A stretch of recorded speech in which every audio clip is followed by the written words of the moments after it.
Heavenly Father, today we put on the full armor to protect us against attack. We put on the belt of truth to protect against lies and deception. We put on the breastplate of righteousness to protect our hearts from the temptations. We put the gospel of peace on our feet to walk in your light, peace, and freedom with the Holy Spirit. We rebuke anxious thoughts. We take up your shield of faith for protection to block and destroy all the darts and threats thrown at us by the enemy. We put on the helmet of salvation to cover our minds and thoughts, reminding us that we are children of a mighty King. We are forgiven, set free, saved by the blood of Jesus.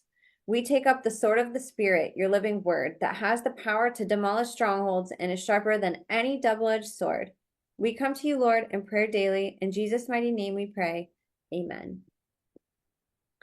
What's up, you guys? Welcome to The Imagination. I'm your host, Emma, and I'm thrilled to have back on our featured presenter for our Tuesday night weekly podcast event, certified clinical trauma professional, certified sex offender treatment provider, licensed professional counselor, founder of Survivor Support, podcast host of his own podcast and YouTube channels at John K. Uhler, LPC, and at Unmasking the Trans Movement, father of three, husband to his high school sweetheart, survivor advocate, professional knapsack remover, and someone I'm grateful to have on the battlefield with us, John Uhler. In case you're new here or missed John's briefing on his background on the first episode we did together, here's a short recap of John's many accolades and credentials. John's work began over 30 years ago, and the evolution of his career path is nothing short of astounding. His education includes attending Epic Bible College, Biola University, Talbot School of Theology, and California State University in Fullerton. He's worked in both clinical and administrative capacities, outpatient and hospital settings, intensive day treatment settings, residential treatment programs, and in secure facilities, including over 11 years on psychology staff within the Pennsylvania Department of Corrections, where he's logged more clinical contact hours within solitary confinement than any psych staff in the entire United States. Prior to his work with incarcerated men, he spent years working with sexual abuse survivors and treating severely emotionally disturbed adolescents in group homes and within the largest intensive psychiatric residential treatment facility for troubled youth west of the Mississippi. When John is not providing professional therapy or podcasting, he serves in an advocacy role towards helping increase safety for vulnerable women and minors who are being placed in harm's way by those pushing dangerous ideologies, public policies, and legislation. I hope those of you listening have been following along because this has been one jam-packed series we've been doing. John and I have been doing an ongoing series of episodes aimed at helping you, listener on the other side, understand the inner workings of a survivor system and all of its moving parts. This is an evolving series of new information every episode to help break down the ins and outs of therapy from a therapist perspective to help those of you on the other side of the screen know what to expect from a good therapist if you are someone who's healing from extreme childhood trauma, as well as to function as a tool for all of you survivors and advocates watching who are new to learning about systems and parts in order to gain a better understanding of some things you probably weren't taught in formal education. John has been giving us a thorough presentation on all the different layers of programming, dissociation, and system and parts, as well as answering your questions about journaling, triggers, boundaries, psychopathy, holding and removing boulders and knapsacks, and even some fun role play for us to consider what living with DID may be like. I've personally gained so much insight from John's teachings and from the comments and feedbacks we've gotten, so have you. This series has been so eye-opening and important as there are not many in John's field who are aware of this information, much less are speaking out. I ask that you all give John your full attention as he takes us on a journey of self-discovery through clinical science and experience John has garnered simply because he had the courage to care. They say not all heroes wear capes, and nothing could be more true of John. Before I finish introducing today's guest, I wanted to give just a couple reminders and updates. If you'd like to be on the podcast as a guest or share any information privately with me, please email me at imagineabetterworld2020@gmail.com. You can also use this email if you'd like to be a part of my new book series featuring written survivor testimonies, and you can find the video with all the details on how to submit your testimony on any of my podcast channels. And lastly, I'd love your support on my Substack, where I'm taking up investigative journalism as an outlet for me personally to share about the podcast, guests, and my advocacy work, And you can subscribe to me there at www.emmacatherine.substack.com. All my links are in the show notes, and I love your support across all platforms, you guys. Thank you all for caring so deeply about survivors and whistleblowers and for helping to make the imagination the safest space on the internet for survivor and whistleblower disclosures.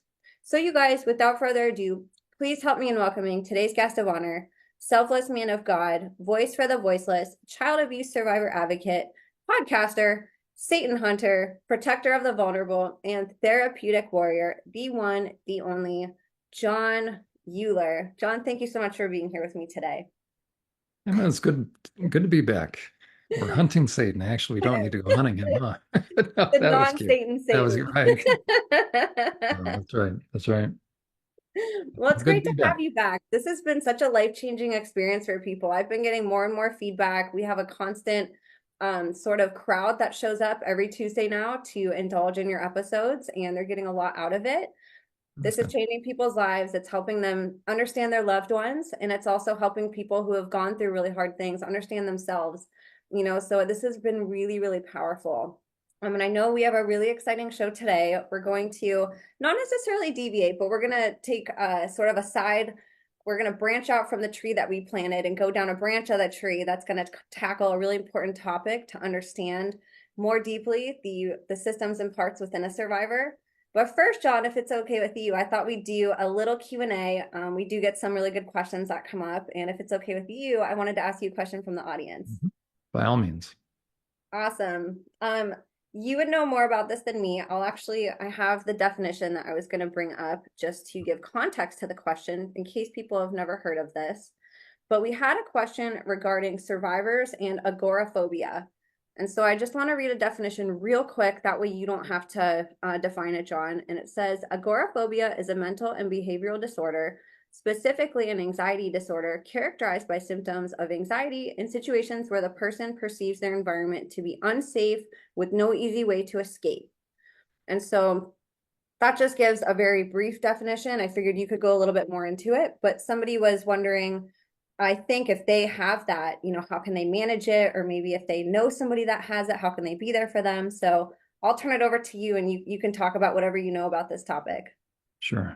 And actually, to help people understand the etymology or where the origin of it comes, the Greek word for open air market, so marketplace, was called an agora. So it's really fear of open spaces. Uh, It is very common for survivors or those that have been through trauma, PTSD including, to end up having agoraphobia. And you'll find almost without exception that agoraphobia is, I mean, it's almost always, so I'll just put it this way, it's inevitably tied to panic disorder. And usually panic disorder, so to have panic disorder, you have to have panic attacks. You have to have more than one. So someone with agoraphobia has already experienced panic attacks. And the reason they go together is it's the logical extension or the logical outcome of having panic attacks that you can't figure out. If you could figure it out, you wouldn't have panic attacks.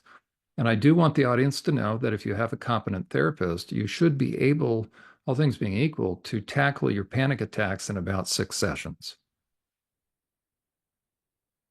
I'm really serious, right? People say, how can you? Because I've done this. Okay. Now, Wow. does that mean everything? No, there'll be occasional ones, but how about the kind of panic attacks where someone can't get out of bed and they might even be at this point so predictable and so overwhelming that they start to limit, and this is where agoraphobia comes in. They start to limit where they go because all they know is when they go places, this panic starts. So it inevitably starts with panic attack, but I have helped a lot of people. Not because, okay, maybe I'm an okay guy, okay therapist, but once you know the truth sets you free. So if someone is experiencing panic attacks, they're not free. I mean, they're not able to live the kind of life they want. And so they little by little become enslaved or imprisoned. So if you're out, it inevitably happens at the market where the panic attack happens, but it happens elsewhere. But oftentimes Somebody's at Walmart, somebody's at a grocery store, they're shopping, and all of a sudden they have this sense of dread. They feel like they're going to die. The world is starting to close in. They start to have tunnel vision, ringing in the ears, heart palpitation. They start sweating. They don't know what's going on. And so, what is a reasonable response to feeling like you're going to die? You get away from that source of um, potential threat. And so they run out. Well, oftentimes, if it happens, and inevitably it happens in the checkout aisle, and oftentimes they haven't checked out yet. So they run out, they leave all their grocery cart filled with things, including sometimes their purse. If it's a woman, they just run out. Why? Because they think they're going to die. Well, it's, if there was somebody said, bomb's going off in 5 minutes, trust me, you're not going to take your groceries with you. You're going to get, okay. What they don't, oh, and so they get out of there, and then they try to figure out what happened. Because they look around, there is no bomb threat, there's no nothing. And so maybe they either get in the car and drive home, or somehow they go back in, try to get the groceries. And it was very impactful. You don't forget that kind of thing. Well, if you're halfway normal, you're going to try to figure out what happened. But you're left with no answers. And so you hope it's a fluke. So let's say next week you got to go grocery shopping again. You're going to go to Walmart again. But this time, guess what you're thinking about? As you're walking into Walmart, now it's not so much your grocery list, but looking around like it's going to happen again. So as you're shopping, there's a part of you on point for what? Okay. And then it doesn't happen quite right away, maybe. But then all of a sudden, but this time it's not just in the checkout aisle. You haven't even gotten there yet. It's aisle number 6. And it's starting to happen. And so all you know is you're going to like faint or something. So you got to get someplace cool. Sometimes, grocery stores are cool anyways, but where's the coolest spot? You're going to go to the freezer section. So you're going to go and you're looking around. Nobody sees you. So you just sit down now. So you're sitting down in the freezer section at Walmart on the floor. Your grocery cart is 2 aisles away. Actually, it might have been by the meat section. And before you know it, a worker has come up. This actually happened to a client of mine. And a worker came up asking if she's okay. How do you explain that? She says, no, I just needed to take a little breather. Bless her heart. Okay, so what starts to happen is the panic attacks start to increase in terms of duration, or they decrease in terms of, so it's happening more in different places, but it'll usually at first be localized to maybe one spot. So someone, if it happens 2 or 3 times at Walmart, guess what a normal person is going to start to conclude? And what would you do if you had 3 in a row? You go to Walmart three times, and you have panic attacks each 3 times at Walmart. I'm going to be nervous every time I go in there. That's just going to be my reaction, and it might even leak over to if I go into other stores, it could just be this growing thing where, oh my gosh, if I'm in public in general, is this going to happen to me, or when's the next time? Okay, there you go. Would you be inclined to change to a different grocery store if it happened 3 times at Walmart? I mean, maybe. I think that would be something that I would definitely consider in case there was some unknown trigger specifically in that store that I might not be aware of, or, just that my feelings are associated, almost like, let's try a different one and start fresh. There we go. There we go. And that's oftentimes what happens. So they will start to change, grocery stores. So meanwhile, their options are starting to become limited. They no longer can go to Walmart.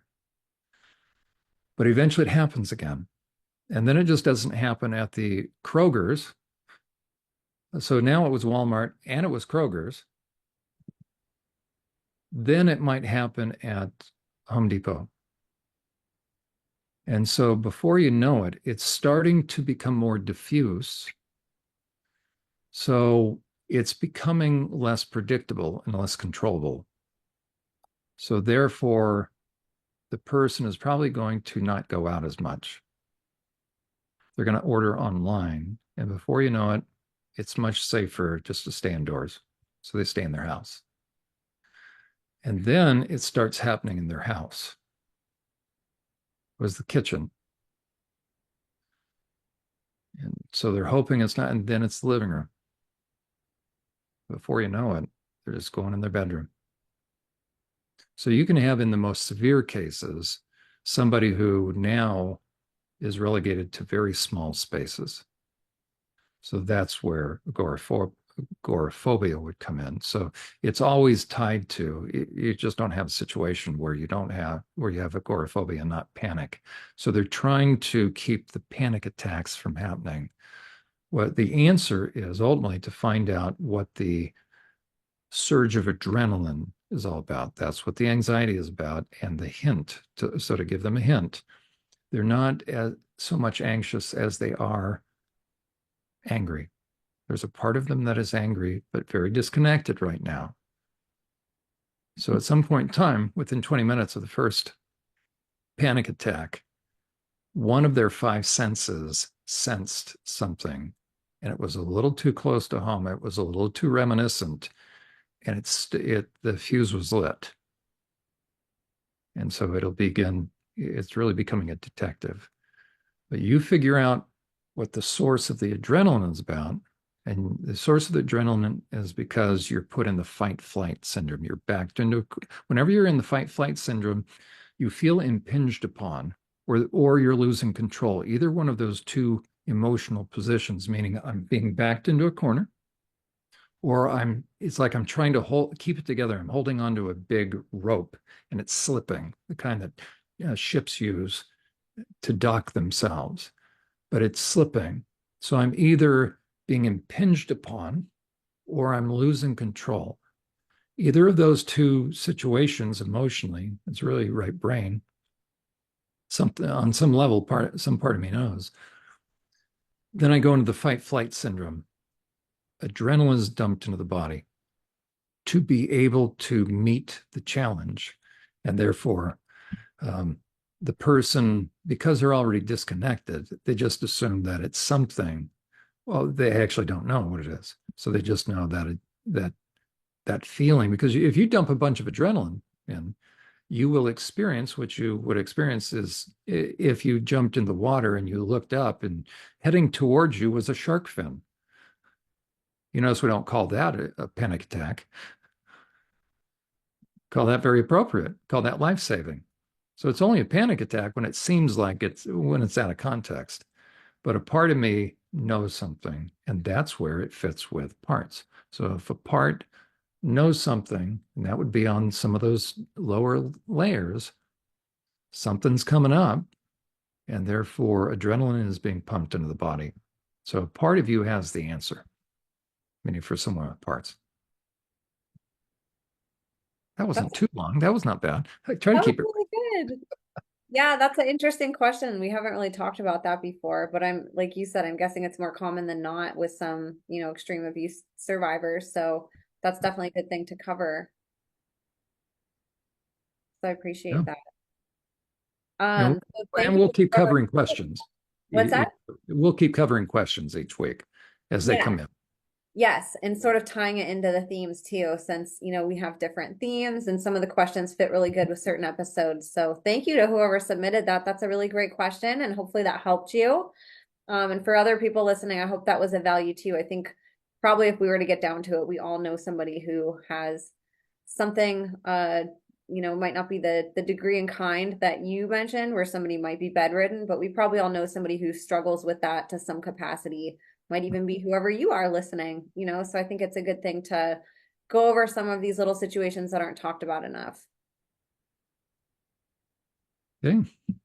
And so if you want, let's get into this second preparation that you have made for us. So for people listening and who have been following along, John has put together this incredible visual for us about systems and parts and the different layers of it.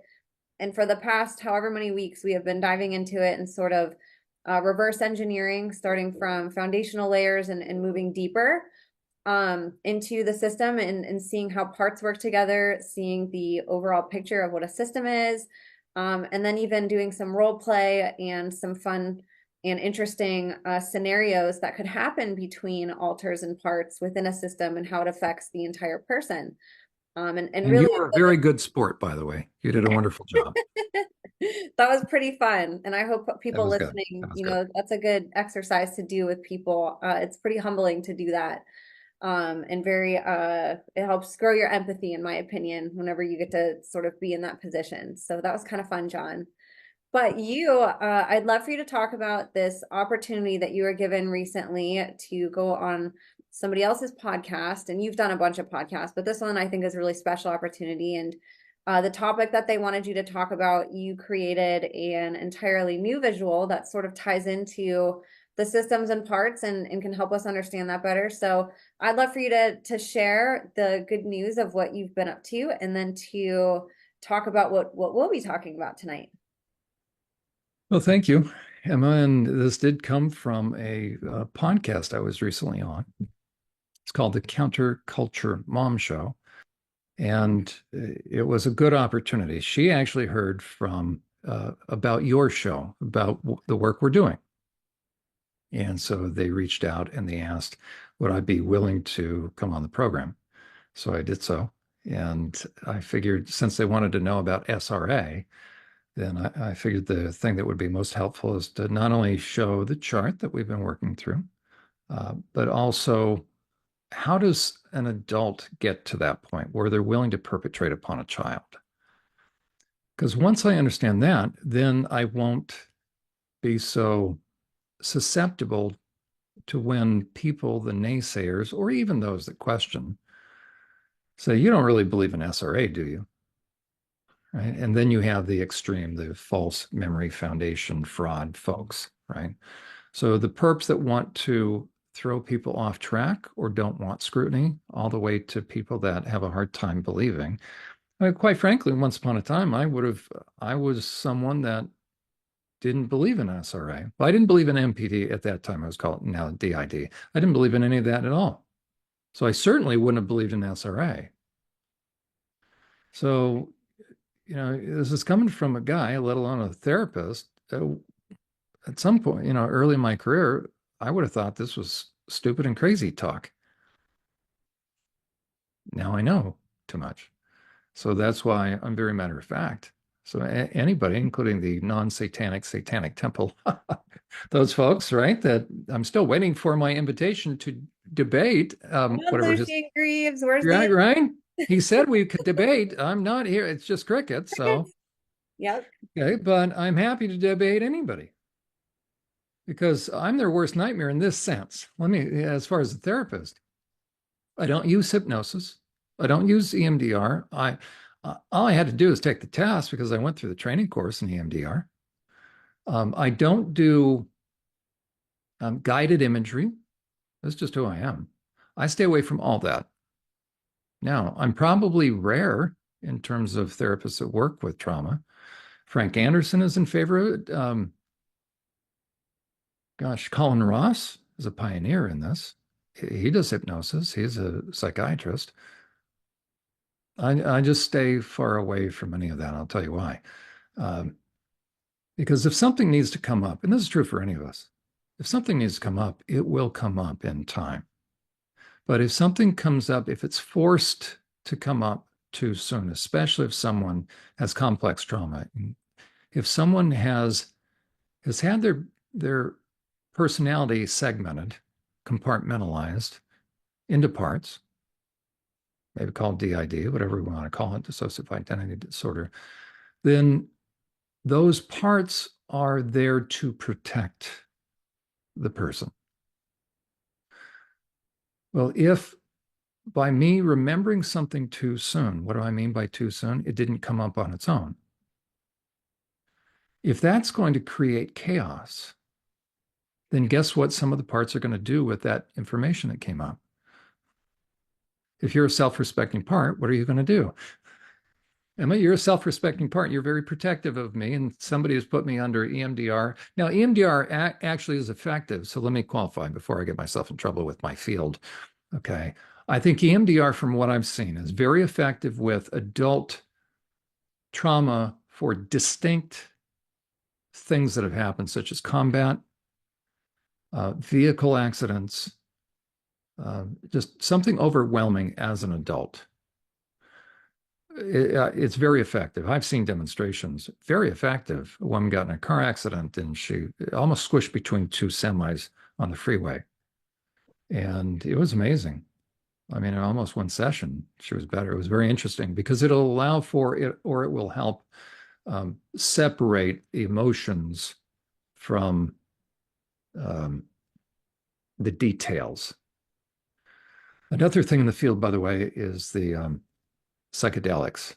Frank Anderson, who works closely with IFS, I know, I'm still having a hard time with it, but apparently it's effective as long as it's overseen by a legitimate, safe doctor. I'm starting to, he even referenced LSD. I'm still trying to, he said, legitimate LSD. I ain't taking any LSD. I'm not giving it, I'm not suggesting, not that I give it, right? But he said what happened in the 60s and with some of this weird stuff in MK Ultra is too much was taken. But they said they learned a lot about neurotransmitters. Apparently, some of the psychedelic stuff has worked for combat veterans, where the combat veteran is able to talk about the trauma in a disconnected way so that it can help resolve it. Do I think that's effective or appropriate for a complex trauma survivor of child abuse? No. Because even if somebody is able to start to talk about it, at some point in time for the survivor, here's my own personal thought. Um, they're still going to have to go through the emotions. You have to resolve the emotions. So if you stay detached, it's still the power of the trauma, which is really the injustice, is still down there. The only answer to healing from any kind of sexual abuse is anger. Productively, used productively. It's your anger that puts the boundaries back. It's your anger that gives them back the knapsacks. Your anger is a wonderful thing. So what do I do with my clients? Ideally, good and angry, but under control. We do venting. It's a beautiful thing. So that's the goal. But what has every survivor experienced? The wrong use of anger. They were traumatized by anger. And then they were separated from their anger. They were told they couldn't have their emotions. And where's all their anger? It's pushed inward. So compulsions, for instance, the word means with power. Something is acting on you with power. So every compulsion, including self-injurious behavior. So have you ever seen the scarring from a really severe trauma survivor? You look at their arms. We got cigarette burns. You look at their arms, and somebody that doesn't understand it. I mean, sutures, right? You ever seen somebody's? I've seen survivors' arms that it took serious stitches in a hospital to put them back together.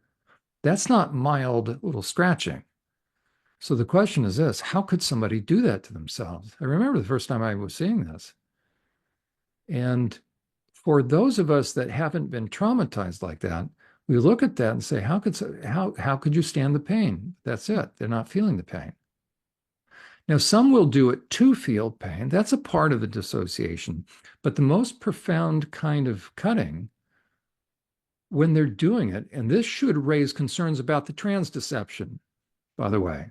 Think about cutting off body parts. So those maniacal surgeons that are making cash of very damaged individuals are slicing off body parts of people that have been severely traumatized when certain parts want those body parts off because a part that is a boy, we'll just put it that way, a male part for a girl, for a woman, says, I don't want these breasts. And the surgeons will slice through clearly pre-existing scars. That is diabolical to do to a survivor. Talk about exploiting a survivor. But the really deep kind of cutting when that is happening, the survivor they not only don't feel it, but it's used, and this is the most important thing to know, it's used for channeling off the pain, which is really the anger, by the way. So the greater pain wins out. So as they're cutting, for those that have seen or done severe cutting, you're not feeling it when it's happening. That's not beneficial. It's not desirable.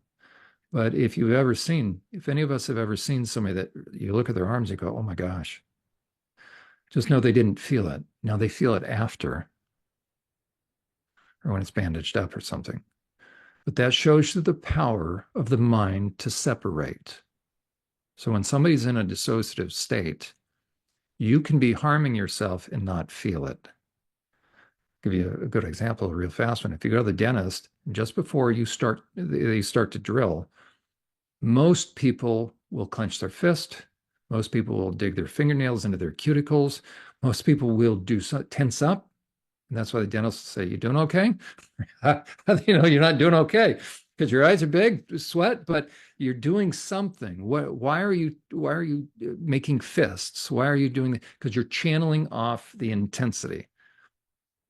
You're sort of in a dissociative state, but agree, right? You're trying not to think about it. Well, you're dissociating. So that's what the mind does. So, I'm sorry, tangential, everybody. So how did I start with my apologies to everybody listening? So that's where we're going with the Yeah, we're going into, back. sexual Sorry. deviance, like what makes a sexual deviant with your presentation, and you're describing that with what you just said. And the harm. So Yeah. what we're doing, on the Counterculture Mom show, and why I felt it was necessary, because she wanted to know about SRA. So we talked about the impact. So we showed the chart, but then I felt it would be helpful, sorry about that, to help someone understand, there we go, about, does it really happen? Boy, that was circumlocution. My apologies to everybody. Okay.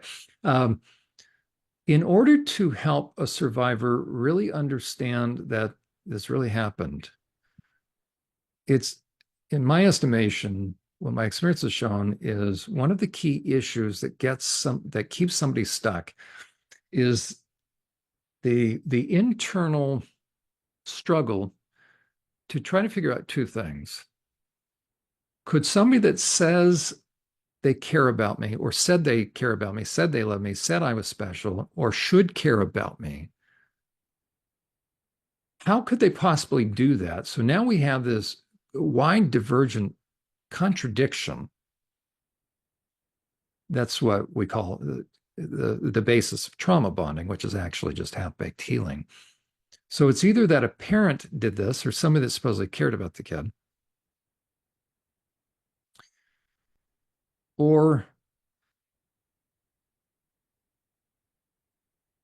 the intensity, the attempt to try to figure out, could somebody be so evil so as to do that? How could somebody? Nobody could be that evil. So you've got two things that will keep somebody stuck. One is the internal contradiction, trying to reconcile somebody that loved me, said they loved me, said that I was special, is doing this. So how do I reconcile that? And could any adult be that evil? That will stop a survivor from really placing the knapsacks where they belong. Because ultimately, who's responsible for this? Did you cause any of this? Because, of course, the perpetrator will tell you in one way or another, they'll tell you, you caused this.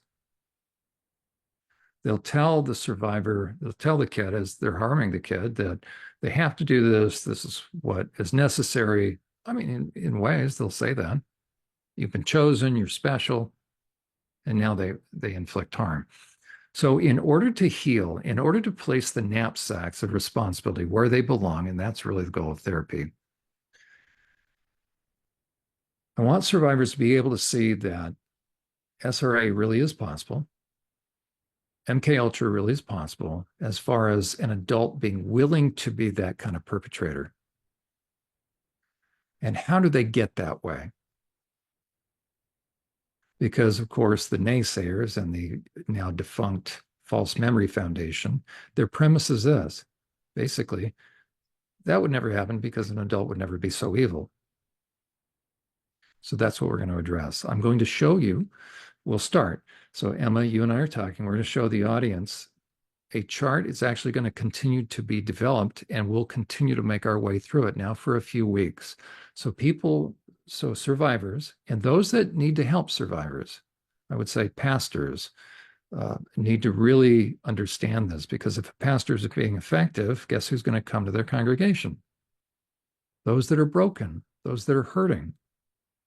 Well, conservatively, 40%, I believe it's about 60% of all the females in the congregation, about 20% of men sitting in that auditorium have been sexually violated at some point in time when they were younger. That's a lot of people. So if you have broken people that came from trauma, that came from sexual trauma, a pastor needs to understand that this is complex, but also that there is a degree of sexual perpetration that goes way beyond the imagination of any normal person. But it really happens. And I can speak to that because of my 15 years of forensic work with the full continuum and range of sex offenders. So working 11 years on psychology staff for the Pennsylvania Department of Corrections, having started the nation's first intensive treatment program in long-term solitary, having run a specialized forensic unit, a 65-bed unit for a year, run the therapy for sexually violent predators, SVPs. That's a designation by a judge. Have run low and high intensity sex offender treatment, have done hundreds of sex offender evaluations, have done hundreds of sex offender risk assessments, and now run 5 sex offender treatment groups currently per week in the community for men on parole. So I know this subject pretty well. I had access to all criminal histories, all criminal records. No academic researcher would ever have that. So the amount of information I have is very compelling. And so I dug deep into the criminal mind. I dug deep into the sexual psychopathic mind. And I have put together a number of charts, and we're going to look at now a compilation so that people can understand that those that sexually offend in the way that we're talking about are not victims, they're perpetrators. And the kind that we're talking about, and this will be challenging for some who are going to listen to this right now, my premise is, and I would submit to you, this is not multi-generational, the level that we're talking about. This is a choice to be evil. That's different. Now, this is important too. That's different than if a perp re-triggered a survivor and a childlike part came out.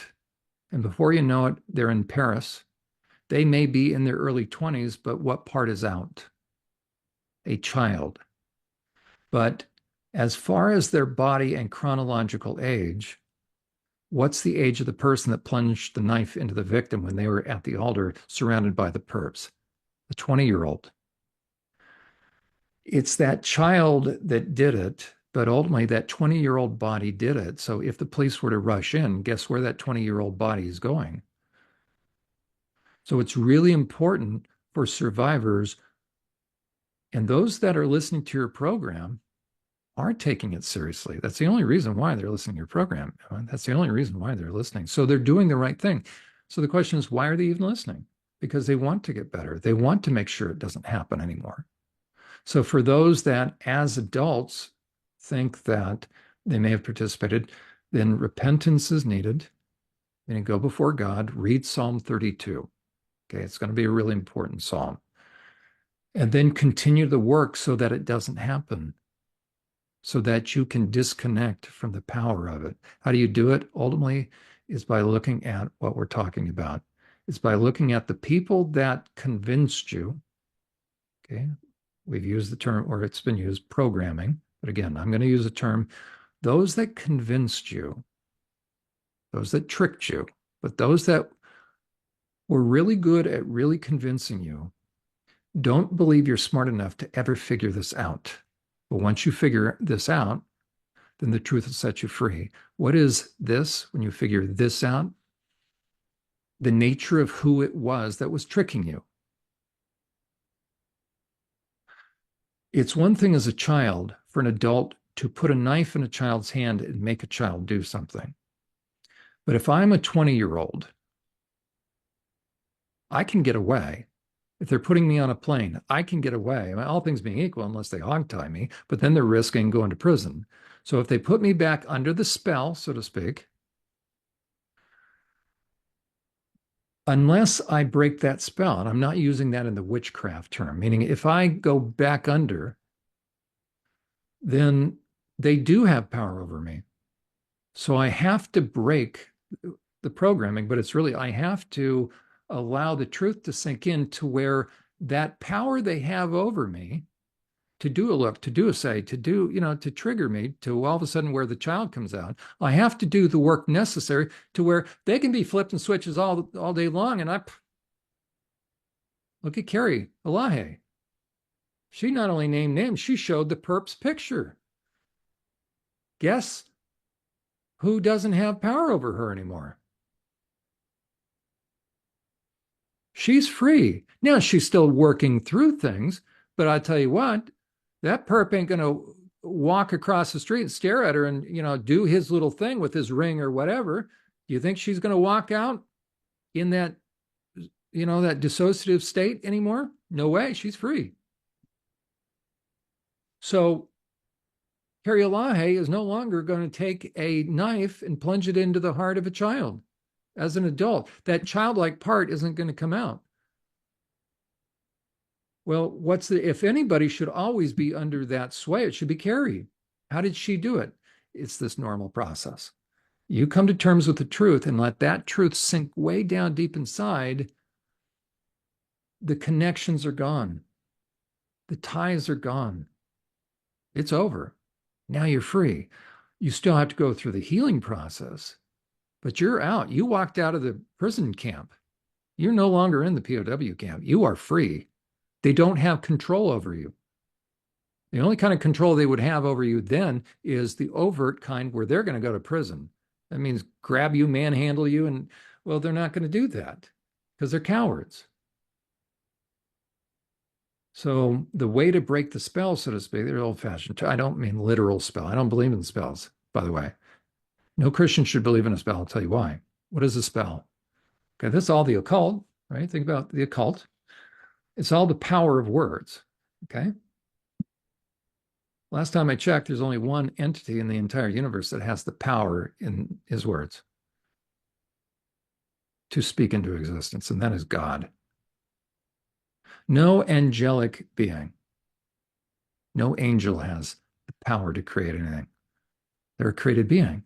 So everybody needs to, it's really important. Just because somebody curses me, by the way, if somebody wants to curse me, go for it. You wouldn't be the first. I ain't scared. I'm not bothered in the least. Why? Not only does the book of Proverbs says an undeserved curse doesn't come to rest like a fluttering sparrow or a darting swallow. Okay. They say, well, you deserve it, so it's going to come to rest. No. The only person that can curse actually is God. If God curses you, you're done. Why? Because he can make it happen. Satan can't create by words. He can maneuver behind the scenes. We end up giving Satan way too much credit.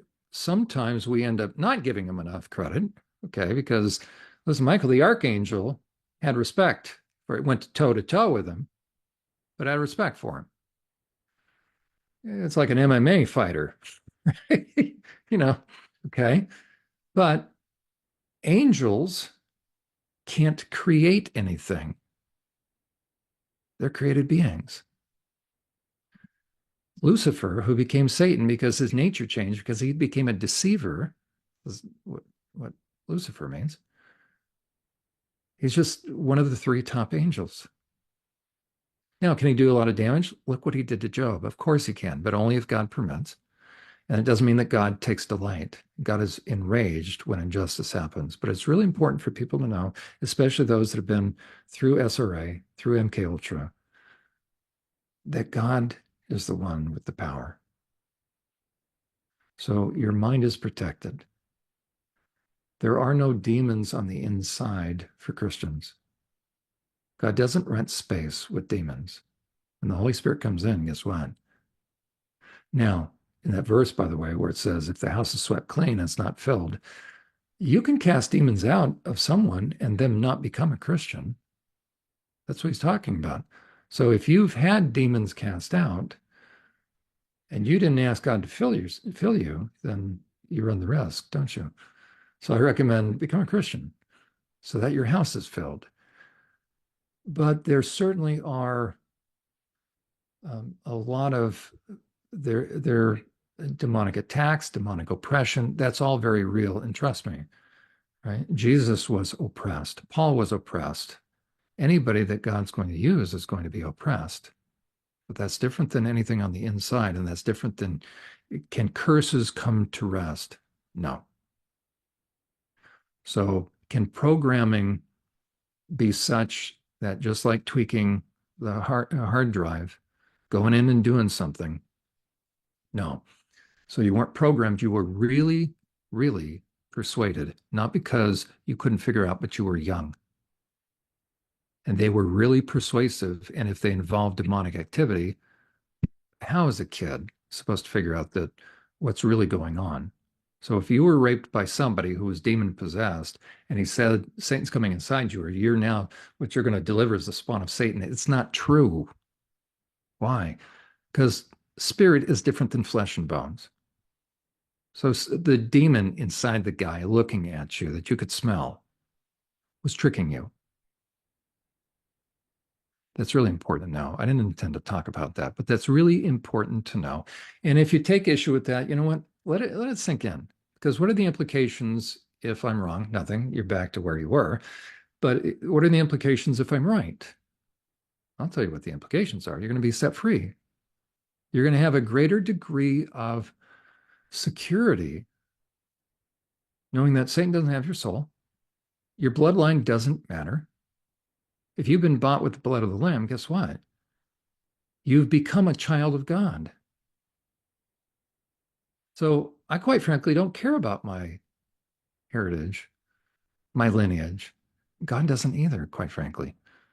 Okay, so if you're part of a certain bloodline, I recommend that you allow the truth of Scripture to do its work to set you free, which is, he who the Son has set free is really free, is free indeed. It doesn't have a parentheses.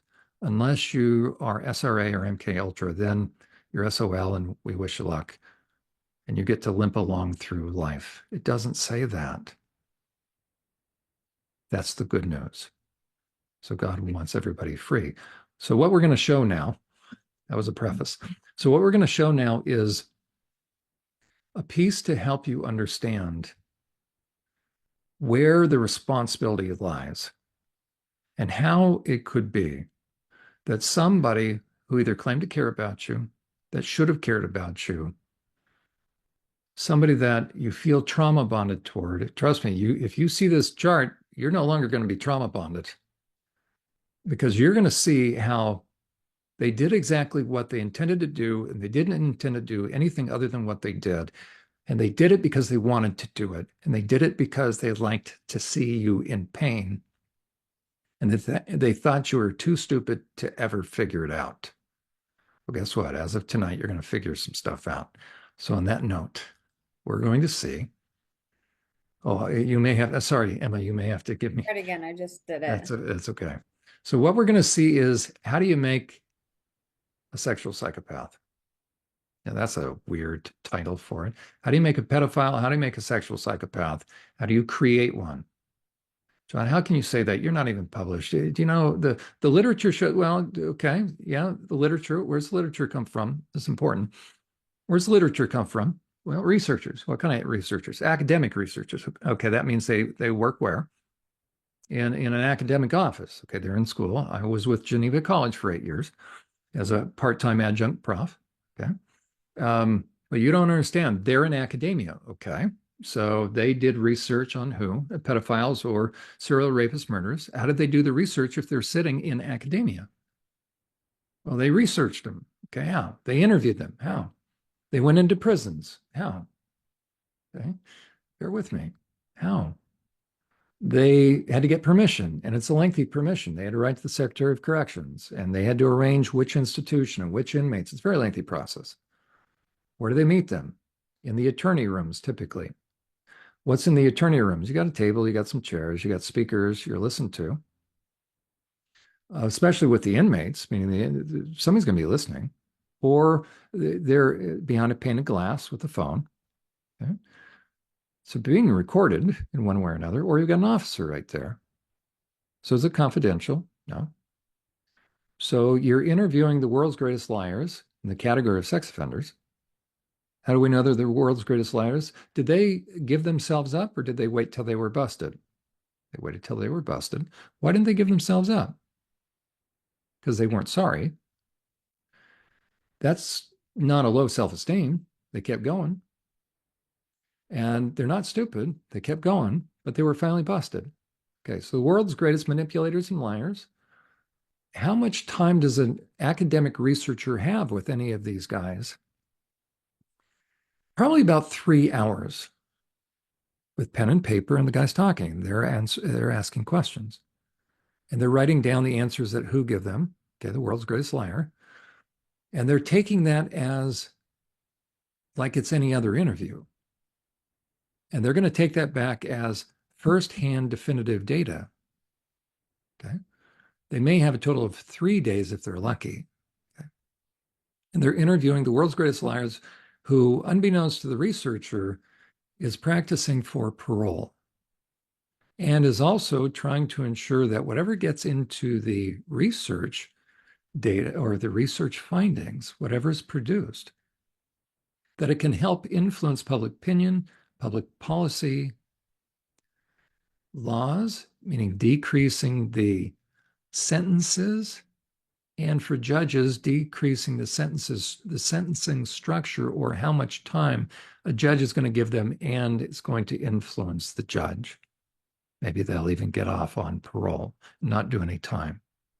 So if you're a halfway smart, deviant individual, aren't you going to craft the narrative that's in your best interest, such as hurt people, and the reason why would be a perp talking. The reason why I raped those 17 little kids and filmed it and put it on the dark web is because I figured out I had low self-esteem, I was depressed, and I had forgotten that I had been molested, and I realized that I'd been molested at the same age of the kids that I chose. So I think I was working out my own issues on the kids. And you know what? If I can get help, then I know I'll get better.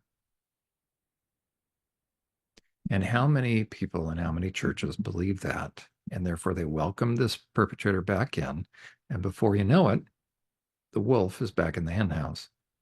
And all the survivors in the congregation are told what?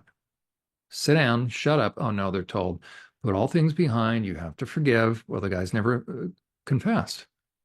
No, but let bygones be bygones, bury the hatchet. And the survivors are reperpetrated upon. And the perp is laughing all the way to the bank. So am I suggesting that offenders should never be able to go to church? I'm not suggesting that. Not in a mixed congregation. How about a male Bible study? How about doing what Jesus did with men? Meeting a small group with men with the 12. That was sufficient. Okay, what we have in front of us is my attempt at showing a gradation, moving from left to right, from mild to profound. So we could do a scale of 1 to 10 on how somebody becomes, how somebody arrives at the point where they can do the most heinous thing to the most innocent. And there is a progression. I'll be adding to this chart. So what we have here, and then I will zoom in and start working our way down so you can see that ultimately the people that harmed you, if you're a survivor, did so because they wanted to. And they never intended to do anything other than what they did. They just didn't tell you that. So they had a plan. They didn't tell you that. Okay, so we're going to look at, kind of differentiated by color, these different concepts that all come together. Okay, so the first is, if I can read it here, progressive violation of conscience into a permanent reprobate condition. So we're going to look at conscience. I'll describe that in a moment, and that's the key to everything. As a person overrides conscience, they're increasingly capable of doing anything. We're then going to look at the typical sentences and what's called sentence structure, how long they're given. We're then going to look at the continuum of sexual objectification, predation, and perpetration. Next, we're going to look at, and this is all in play within somebody. These are all different dynamics, okay, aside from the sentence structure. But you look at the sentence structure in the green, and what you will find is the crime will match the gradation here, where they are. So based upon the crime, typically, you'll be able to find the category and work your way straight down. And you'll find out what kind of person you're dealing with. We'll look at the degree of deviant arousal, motivation, and degree of intentional harm. Then we'll look at the kind of pornography each of these categories are looking at. 100% of sex offenders. So this is probably true ever since the 70s. Okay, but 100%. It's certainly true since the year 2005. How do I know? Because I had access to the mainframe in the Pennsylvania Department of Corrections. Okay, so right here in the year 2024, 100% of every sex offender prior to their arrest, without exception, was deeply steeped in years worth of progressive pornography. Pornography now underlies all of offending. The issue is deviance. Let me repeat it because the naysayers, try to say, well, but what about pornography? What happened before pornography? So I'm going to speak to it again. Okay, let me be very clear what the issue is. Here's how a guy offends. He becomes deviant. That's the issue. You want to supercharge deviance? You want to go from gasoline to jet fuel, or you want to go from a bicycle to an F-18 in terms of speed to move through the process real fast? You grease the skids with pornography. So where it may have taken a guy 10 years to become deviant, or 20 years once upon a time, now it can take 3. So it is pornography that underlies what we're seeing in terms of all the sex offending now. Because without pornography, you'd still have sex offending, but it would drop it by, I don't even know how much percentage. So pornography is the fuel that supercharges deviance for what we're now seeing. Okay? And 100% of all pedophiles, 100%, so without exception, are arrested and charged with possession of child porn, but it's child rape porn. And about 98%, they just don't hold on to it. What do you think they do with it? They send it around. So they disseminate or distribute it. So the dissemination or distribution. So it's almost unheard of. From 11 years of looking at criminal files, maybe 2% of the guys were busted with possession. It's always together. So possession and distribution or dissemination, different laws. Different states they call it different things. In Pennsylvania, it was distribution. In Minnesota, it is dissemination, same thing. In quite a number of cases, it will be the production. How do you think it's produced? Okay, you're actually filming harming a child. Okay, but 100%, without exception, of all pedophiles are busted with, will have charges for child rape porn, and almost all with dissemination or distribution. Okay, so we'll look at the categories of pornography. We're going to look at the perpetrator's goal. Not just why do they do it? What motivates them? What are they getting out of it? Degree of malice and forethought. That's very important. Why? Because a part of you wonders, did they really intend to do it? Did they really know what they were doing? It was planned. And then we're going to look at what's the ultimate purpose and intent. That almost sounds like goals, but this is going to be, how do you how do you end up having an adult that will perpetrate the most heinous of offenses against a child and then ultimately get into SRA and MK Ultra? Now, will you ever, by the way, will you ever see that in a criminal charge? He was charged with SRA or MK Ultra. No. So for those naysayers that are listening to this, if you think that's your best defense, like there's no charges for SRA, okay. So evidently, either you haven't worked in a prison, so you haven't seen police reports and police files and criminal charges, or you're lying through your teeth. Okay, so if you know, you can tell the truth now, right? What are you going to see? So if a group of perps were doing SRA against kids, what are you going to see in terms of charges? You're not going to see SRA. Now, like in Utah, some states are moving to have actual laws now, and therefore you're going to have criminal charges about ritualistic abuse. That's new. And but the category has been there, but an actual law now has been passed in Utah. Okay, so that's going to be on the book. So there is ritualistic abuse, but you won't find SRA. So what are you typically going to find? So it will take investigating to find out what was this perp doing to get those charges. And they all plead them down. So whatever's on paper is not what they're originally charged with.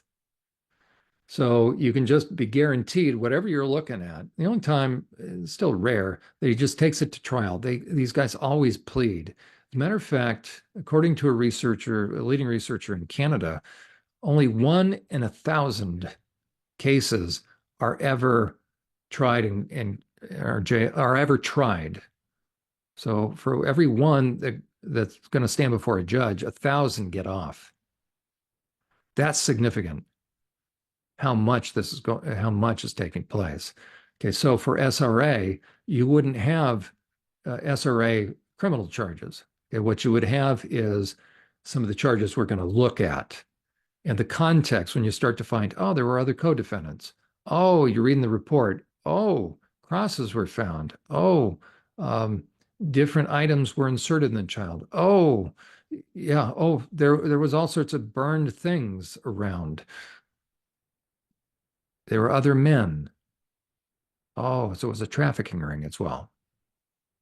There was, defilement of a corpse. It's a degradation of a body. You start to put it together. So it's not hard.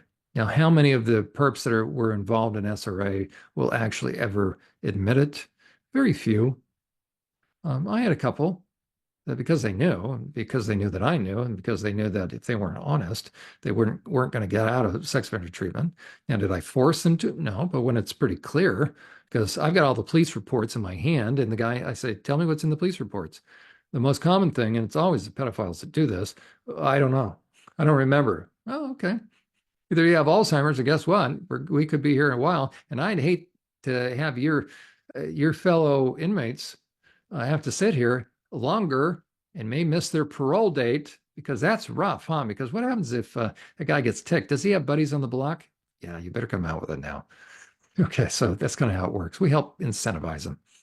Okay, so we're down to degrees of malice, forethought, purpose, and intent, and then we will go into looking at what makes a sociopath, what makes a psychopath, and then we'll look at the degrees of complex trauma, and here it is, the perpetrator's deviant sex drive. We're going to be adding more to this chart, but I'll show you right now kind of the layering of how many different dynamic factors that are in play.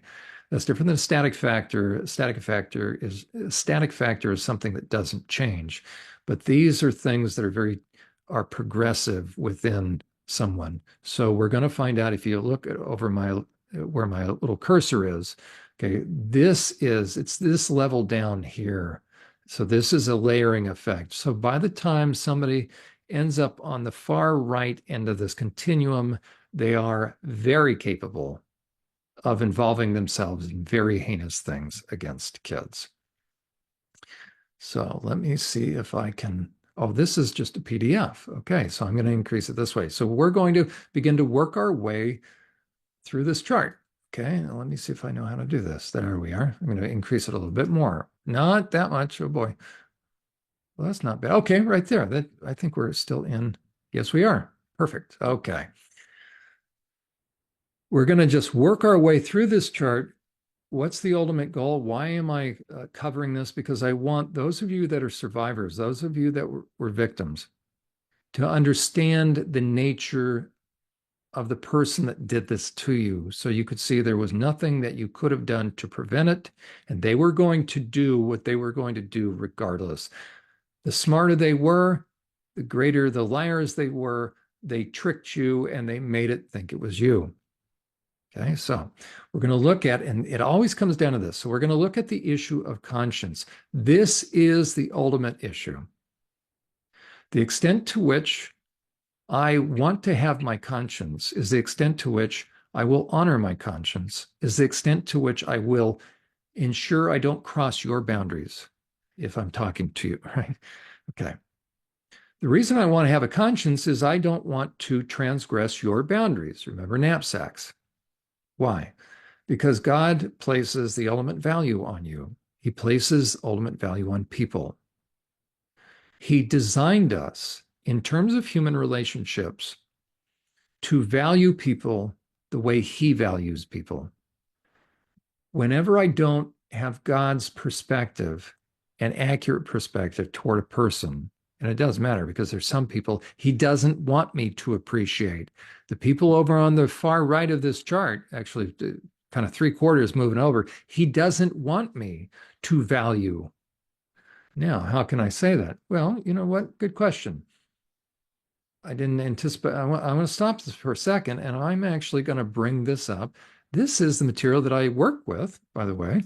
This is the file that I use with men who have offended. This is my actual working file. So if you want to know what I do with men in sex offender treatment, here we are. As a matter of fact, I just had a group tonight on my Tuesday night groups, just a little bit before us. So this is a sex offender file, by the way. But we're going to go to a chart that's very important, and this is really the premise of everything.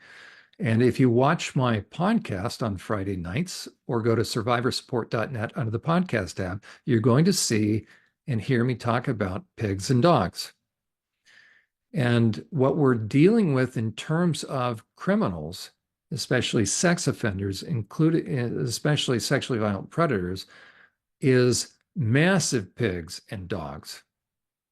Okay. And not just pigs and dogs, but I'm going to show you the category they're in. Okay. And by the way, in Matthew chapter 7, verse 6, what did Jesus tell this nice lady here? She's old Mother Hubbard. She's giving her very last items. Look, her cupboard is bare. She's giving them to the dogs and pigs. Jesus said, do not give what is special to dogs. Do not cast your pearls before. That's right. So we had better be able to spot pigs and dogs, okay? Because if we can't, then we're going downhill. Now, what do I mean going downhill? It's kind of like this picture. And this will set the stage to show you how evil or how dark the kind of people we're going to talk about and where they are. Jesus said, we need to walk in the, actually, First John, if we walk in the light as he is in the light, we have fellowship with him. Plus, we want to grow. So the goal is to come out of the fog, move upward and onward. What I tell the guys I work with is nothing good happens in the fog. Why? Because down in the fog are the lowlands and the lowlifes and the predators and perpetrators. So God wants us to come out of the fog and grow us up. And so he's going to take us from one level of maturity to the next to the next. And actually, again, these are the actual, I'm saying actually a lot. This is, I worked with this tonight. So this is my file that I work with the guys, and including progression of deviance and psychopathy. So you see how there's a downward trajectory, right? Inadvertent to selfish to calloused and indifferent to willful and purposeful. I'll just run through this very quickly, but then it's the same thing. The best way to understand selfishness and a perpetrator is an extremely selfish individual, okay, is always on a continuum. So you have porn influenced, porn saturated, deviant, twisted and dark, morally inverted, morally twisted, Book of Romans. But now, you know what? I think given over is actually maybe up here. But anyways, given over. Book of Romans chapter 1, 3 times God says he gave them over. That's a judicial term. The judge hands the person over to the officer, and the officer takes them away. When somebody's given over, they're now a psychopath. This is actually the process of psychopathy. By this time, they now are reprobate. That's a metallurgy term, meaning it's no longer good for its intended purpose. Their mind is forever fixed. They are beyond hope because they've lost the desire to be any other way than they are. Modern psychology comes along and calls that a psychopath. That's where the sadism comes in, and then malevolence. But pornography creates a progressive degree of malevolence toward women and children. And ultimately, going back to this chart, you see our little guy on the right. He is the user, the manipulator. As a matter of fact, here are all the terms. And don't worry, I was just talking about the guy on the right. In this case, I've just flipped it on you. This would be the selfish person, the manipulator, the user, the perpetrator, the cult leader over here, who's going to dump his responsibility on somebody. It always starts small, gets larger, and you see it becomes unequal. So SRA MK Ultra is the ultimate lopsided relationship where it's all they're using the child for their desired end. A cult is just like this way. If you are in an unhealthy relationship, and here's some of the descriptions, by the way: emotionally irresponsible, dysfunctional, harmful, toxic, unequally yoked, right? We're not to be unequally yoked, unbalanced, user up here, user, doormat, one up, one down, dumpor, dumpy, addict, codependent. Here it is: pig or dog, and rescuer enabler. Okay, so we're not to have that kind of relationship. Jesus said, do not cast your pearls before swine. That would be at the very least when it ends up in a toxic relationship. Those of you that have been on the receiving end of ritualistic abuse, SRA, MK Ultra, we're talking -10. That's the degree of these evil individuals.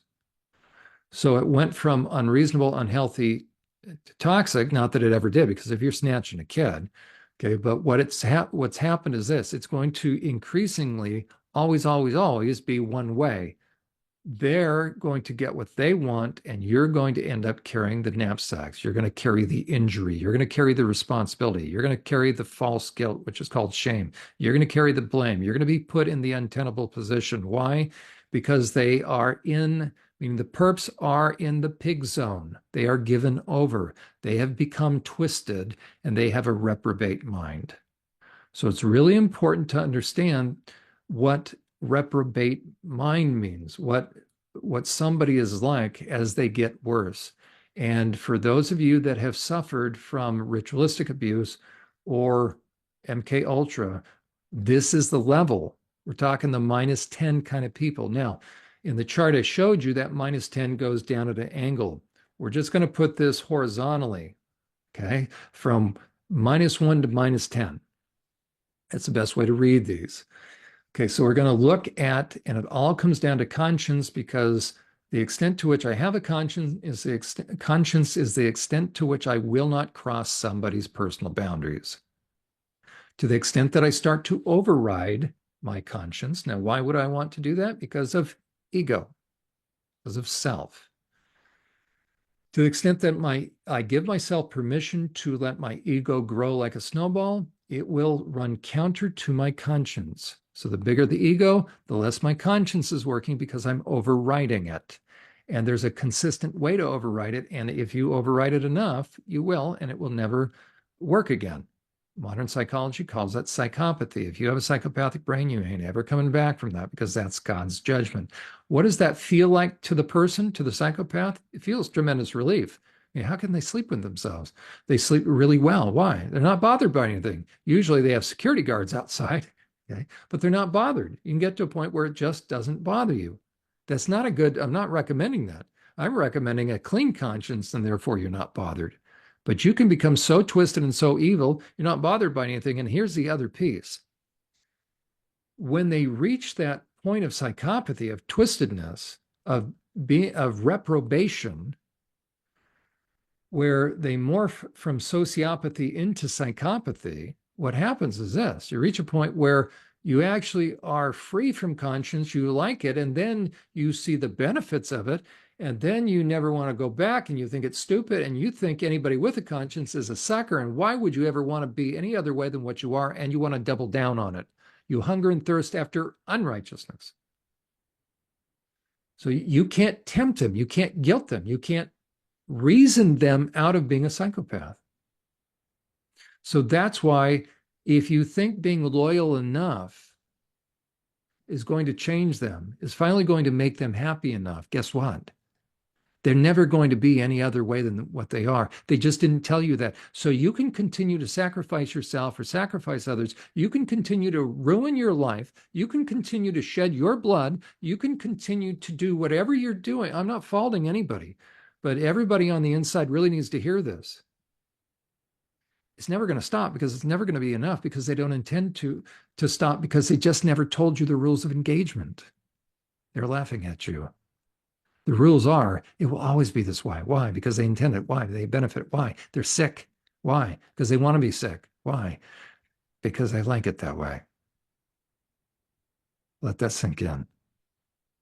You don't owe them anymore. You never did. We're now going to look at the conscience. Okay.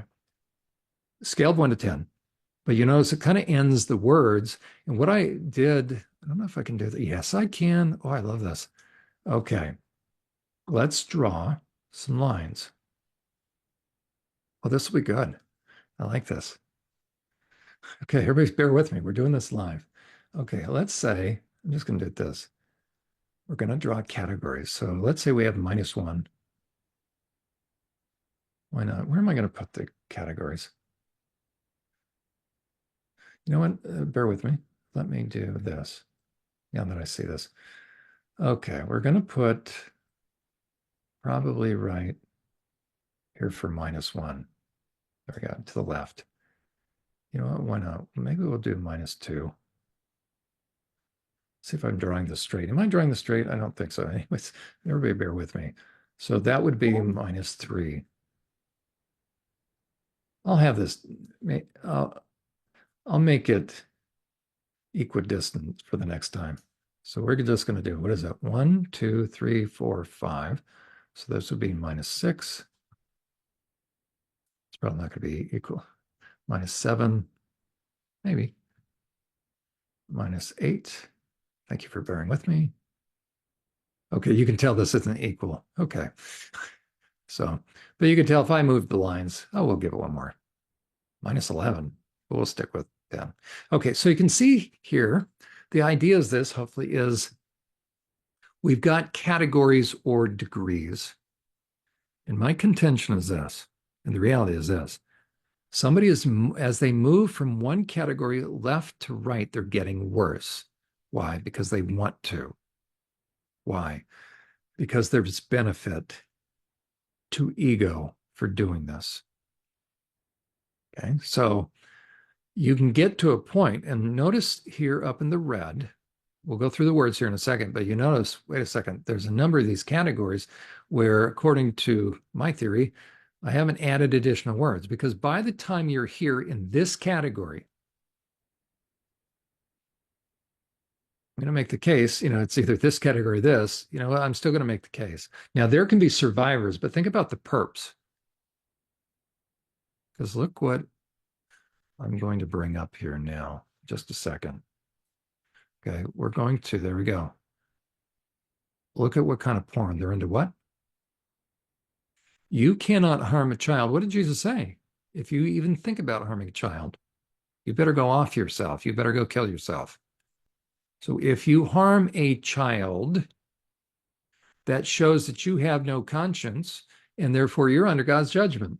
It doesn't mean, though, let's say survivors got talked into this stuff. Okay, the thing I want you to keep in mind is this. It is those that are wanting and hungering to do this kind of stuff. If somebody is given over to this, if the perps are given over to this, they're also accessing this. So that's how we're going to read the categories of porn. Okay, so I'm going to go back up just for a moment. Well, here I am, huh? Okay, so everybody bring your eyes back up here just so you can stay with me. Sorry about.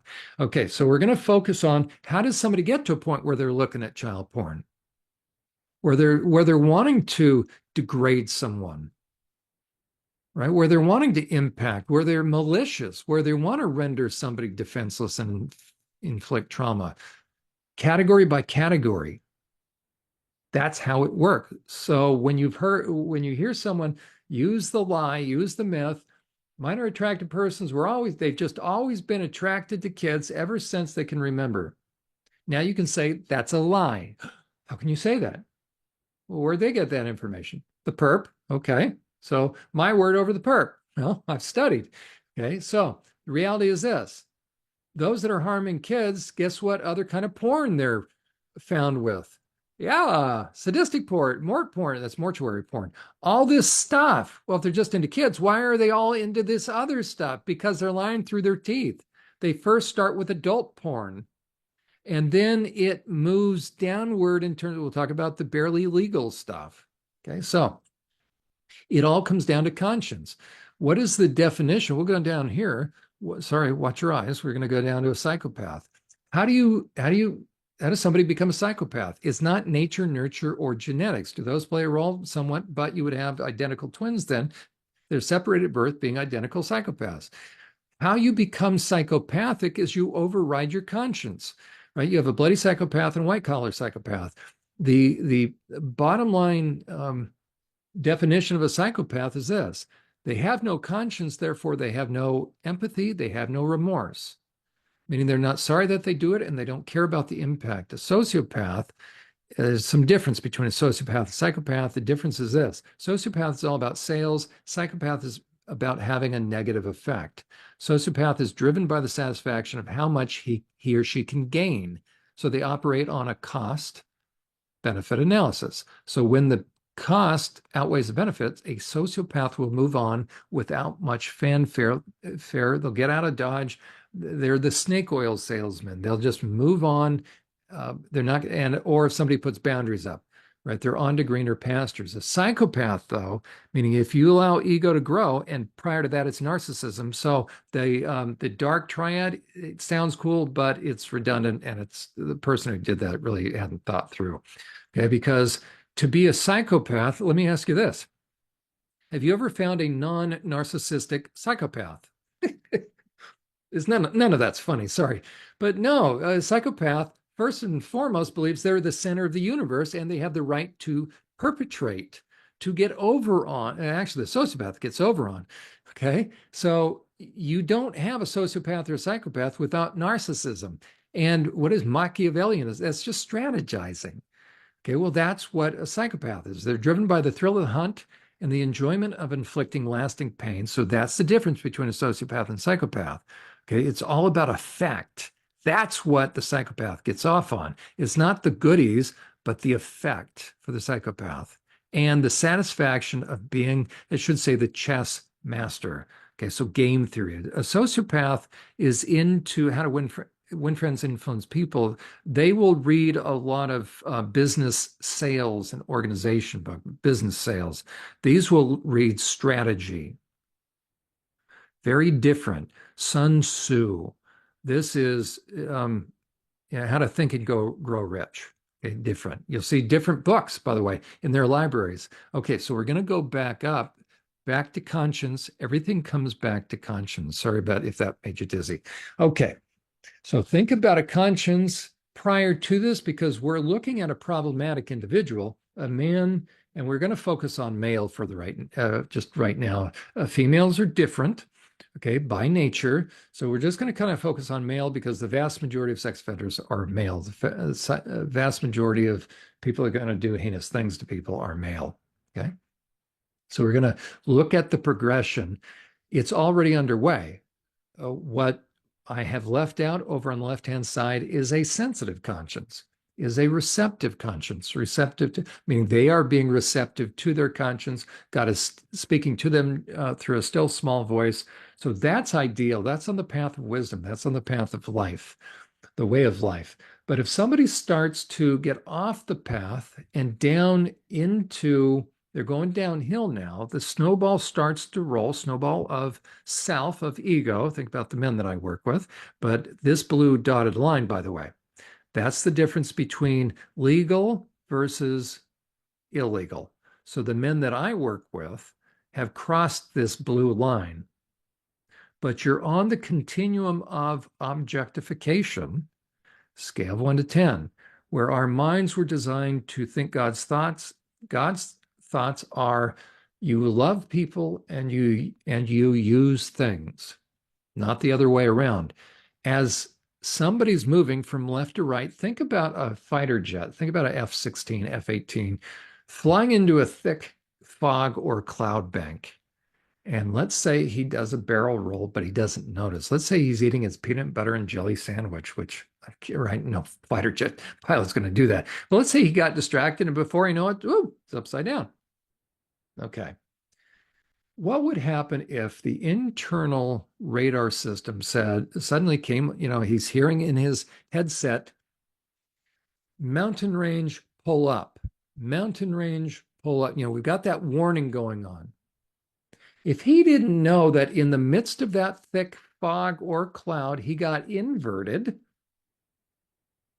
he would look at his instrumentation, his instrument panel, and what would it show him? Well, everything's upside down. Okay. But what is his conscience? Now, what is his speaker system telling him? Mountain range, pull up. So if left to himself, he is going to become inverted to where what used to be good, bad, right, and wrong, everything is inverted. And he actually is okay with it. So as somebody moves from left to right, picture a jet going into a cloud bank, and in the middle, he's doing actually kind of like category 4 and 5. He's starting to do a barrel roll. So when he gets right about in the middle, it's now permanent, and there's no going back. How can I say it? Because that's the book of Romans. God gave them over, gave them over, gave them over. Once you're finally given over, you lose the ability and the desire to ever want to be. So you lose the want to ever be any other way than what you are. And that's why it doesn't bother them. And that's why you can't reason with them. And for those of you that were victimized, if you ever felt like, or if you'd ever tried in whatever way to be good enough or to reason, to meet their requirements so that you wouldn't be harmed or somebody else wouldn't be harmed. See, you were coming from a different perspective, a reasonable perspective. You know what? If I can do enough, they'll finally stop it. Kind of make a bargain with them or something. But here's a dirty little secret. It was never going to, it wasn't apples and oranges, so to speak. Because you're assuming there's a party that's still, this is why we're doing this series, there's a party that believes that they're over on the left because they were nice to you sometimes. They were faking it. Because the further somebody goes over to the right, the more tricky they become, the more adept at, here, I'll scroll down again. Okay, here I go. Watch your eyes there. The more psychopathic they become. And so they become trickier because, again, they are the chess master. Okay, so they develop the art of impression management. I'm going to scroll back up. Watch your eyes. Here we go. Scrolling up. Okay, we're going back to, again, here's how a conscience gets to a point where it is now silenced. And look at where in the chart it is, right? It's maybe 6-ish, 5, 6, 7. Okay, if you reach this part, it's dead, dead. And from there on out, I mean, once your conscience is dead, it ain't ever coming back. You're a psychopath. And so that's why I don't need to fill in the rest where that word fossilized is to the right. Once it's dead, it's dead. And that's where they start to harmonize with evil, by the way, or they're very susceptible to, and then they desire it, or some of them do. Well, you're certainly harmonizing with evil. Whether or not a perp gets into Satanism, that's a different issue, right? But some of them will. You have some perps that aren't psychopaths. I'm sorry, 100% of psychopaths, 100% of perps are psychopaths, sorry. But not all serial rapists, murderers were Satanists. Think about Dennis Rader, BTK. As far as I know, he wasn't a Satanist, but he was demon possessed, right? When a factor X would come over him, he would describe that. Okay, here we go. So at first, again, we're now in the problematic realm. It's gone off the hill, it's off the straight and narrow. Now we're going downhill. So we've gone from a good position with our conscience. It's sensitive. It's sensitive. We're receptive. God still small voice. Sorry, can talk to us. We're receptive. We want our conscience, but now let's say one day we're a little we're not as receptive, but we still have a tender conscience. But let's say for whatever reason we resist a little bit more, and now it's still fairly tender, but it's not as tender. It's becoming a little less pliable. And then if we don't respond, we now will move into the sluggish realm and now enter this chart. Because by the time I'm not as receptive and responsive to the pull of my conscience, and ideally it would be God's still small voice that I would be hearing. If I'm not hearing him, he's going to then use my conscience. He probably still uses my conscience anyways. But if I get to a point where I'm not responding, he's not gonna be talking much to me. So now it's just left to my conscience. Well, if I'm not listening, if I'm not responding properly, now I'm becoming sluggish. And by that time, if I'm a guy, what am I probably into? There we go. I'm now lusting and I'm not responding. I'm not doing a U-turn. So now I'm starting to respond less. I'm still kind of bothered, but I'm slow. It's slow to respond. And maybe I don't come all the way back on top of the path. So maybe I start a new baseline at -1. So I go from being sluggish in terms of my responsivity to God and my conscience to now what? You see the difference? Sluggish to now, oh, I'm starting to resist my conscience. I'm losing the desire, like, oh, I really need to, I got to get back there to, you know what, it's not so bad. So I'm doing justification and rationalization in here.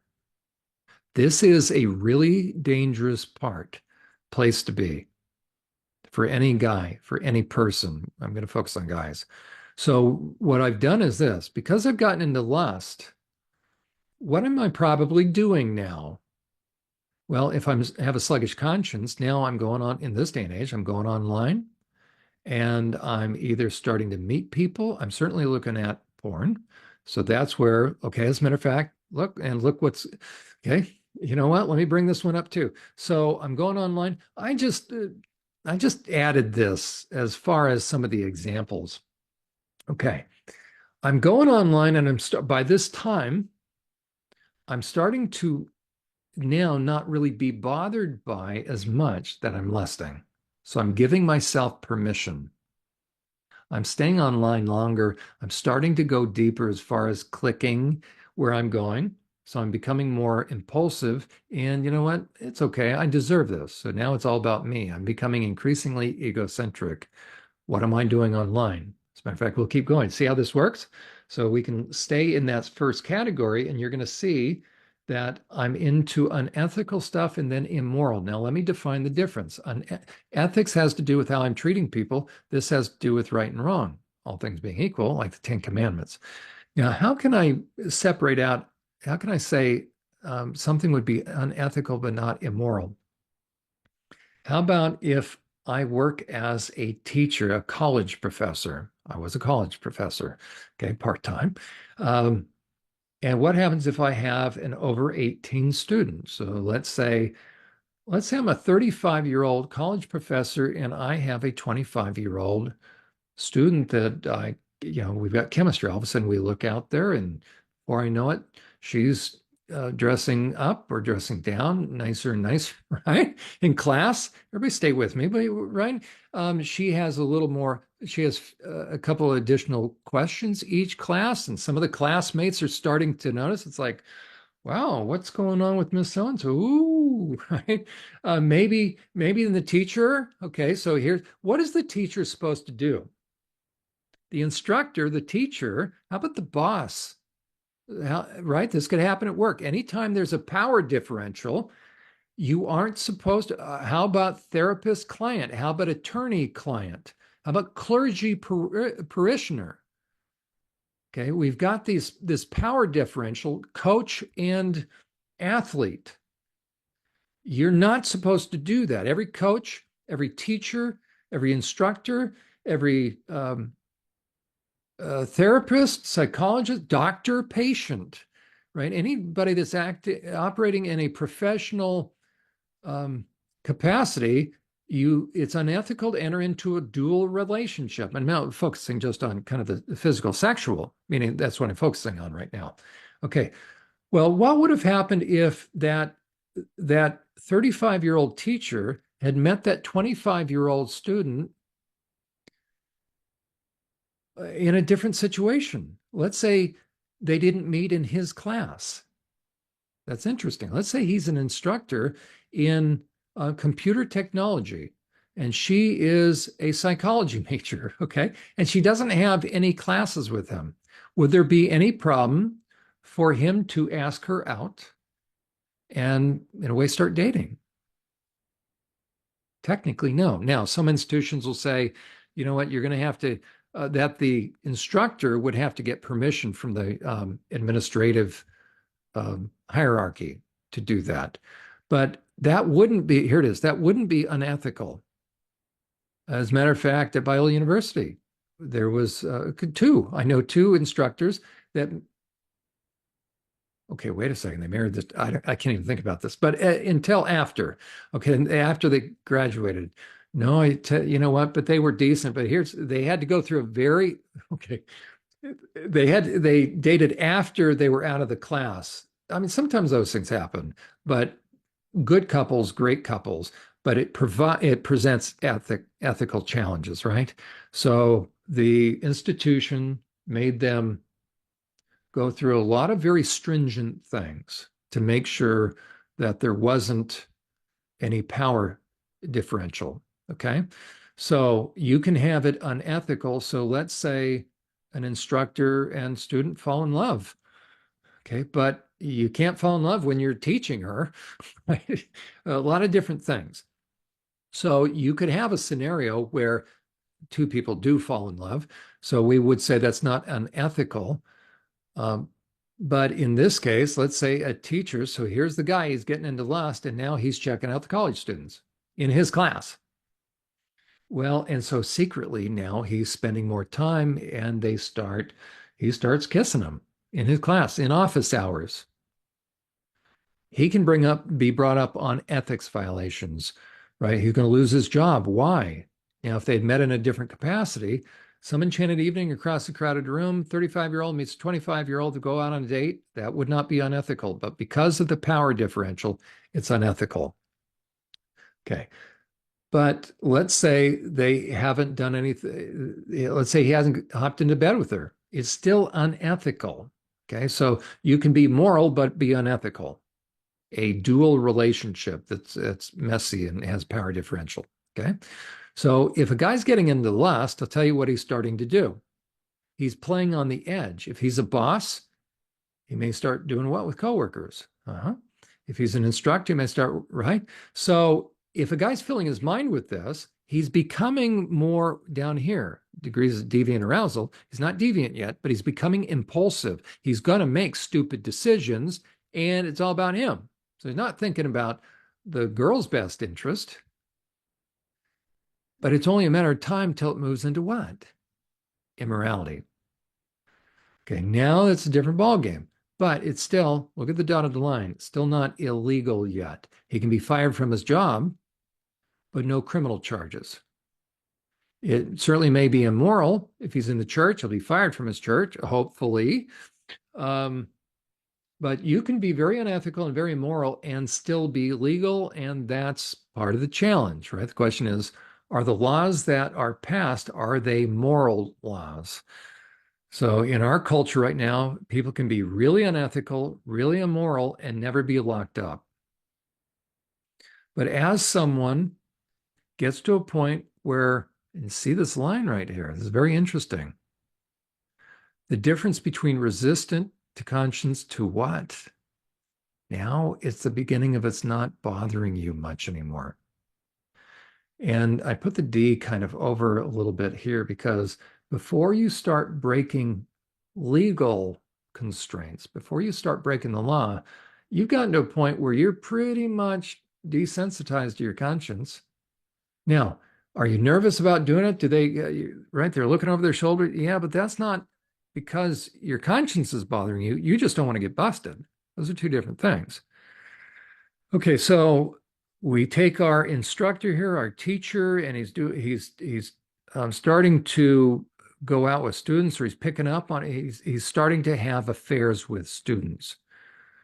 I'm just making this up, but it happens all the time, right? What would we say he is? He's certainly impulsive. He's egocentric. He's not thinking about her and her future. What kind of porn is he into? We would call it softcore or gateway. So Playboy, Penthouse, these are so mild now, right? But once upon a time, so it's still at that level. That's why I added Victoria's Secret. Because what happens if you have a guy getting into Victoria's Secret? I'll tell you what, where's his mind going? It's going to progress. Okay. Anime and furries. If you all are familiar with that, anime is that Japanese styled animation, and it has, you look at that stuff long enough, and before you know it, it gets pornographic, and furries is anthropomorphic, and it gets very deviant, very highly sexualized. What is the goal? It's for him, like Mick Jagger, can't get no satisfaction. So it is self-satisfaction. And I'm looking down. Okay. So the person hasn't become a sociopath yet. He still has a conscience. Okay. Watch your eyes. I'm going to scroll back up. We're now going to shift into the second category. Why? Okay. Watch your eyes. I'm scrolling. Here we go. Why? Because he's on a roll now. Why is he on a roll? Because ego is growing. Why? Because he's starting to benefit. He's becoming, it's just the appetite is increasing now, and he's gotten away with it. So he's overridden it. He's really now desensitized to it. So we're going to stick with this just for a second here. Okay, so we've gone from sluggish. He values his conscience. He's kind of getting a little mediocre. He's resisting it, and now he's hit that point where it's not bothering him as much. His conscience. That's the beginning of the danger zone. So because of that, his conscience is not going to bother him as far as especially what he's doing with people, meaning now he's unethical, he's okay with the immorality. But what happens if he goes online, he's talking to a 17-year-old or 16-year-old? Because I'm going to show you then by the time he gets busted, what he's doing. So for instance, going out on dates, doing date rape, statutory sexual assault. Okay, that's somebody over the age of 13, give or take. IDSI, that's under the age of 13. So this guy is now starting to think it's a reasonable proposition that the same 35-year-old, he now is dating, or right, he's starting to go online, he's starting to interact with 17 high school kids. And then watch the age, and there's a certain category of porn. Let me look at it here. Where is it? It is barely legal. Okay, that is a category. That's also a magazine started by a woman, gosh, but sold to Hustler. So you can see he's going to start with adult, and then the age is always going to tend downward until it reaches this apex right there. Picture an hourglass that comes to a point right here. And what's going to happen is this is a really key point to where I'm just going to use this term. This may sound strange, but the regular sex offenders, there's nothing regular about them, but I've been working with them so long. The difference between guys with adult victims and child victims, it all traces down to this category here. Pedophiles keep going. It is a lie spewed forth and spun by pedophiles and those that want to protect them for either monetary gain or for some other gain, that they push this lie that the minor attracted person was always attracted. It's a lie. They start with adult porn. They found the porn when they were 10 or 14. But what age were they looking at as far as porn? They were looking at adult female bodies. Or somebody started, or somebody handed to, they were being groomed at the time. So if it was a homosexual, if it was a gay perpetrator against a boy, it's going to be, they're going to use gay porn. Okay. But in one way or another, most male perps will introduce adult female bodies to kids. Okay. In one way or another, they're not going to show them babies. Doesn't work that way. Okay.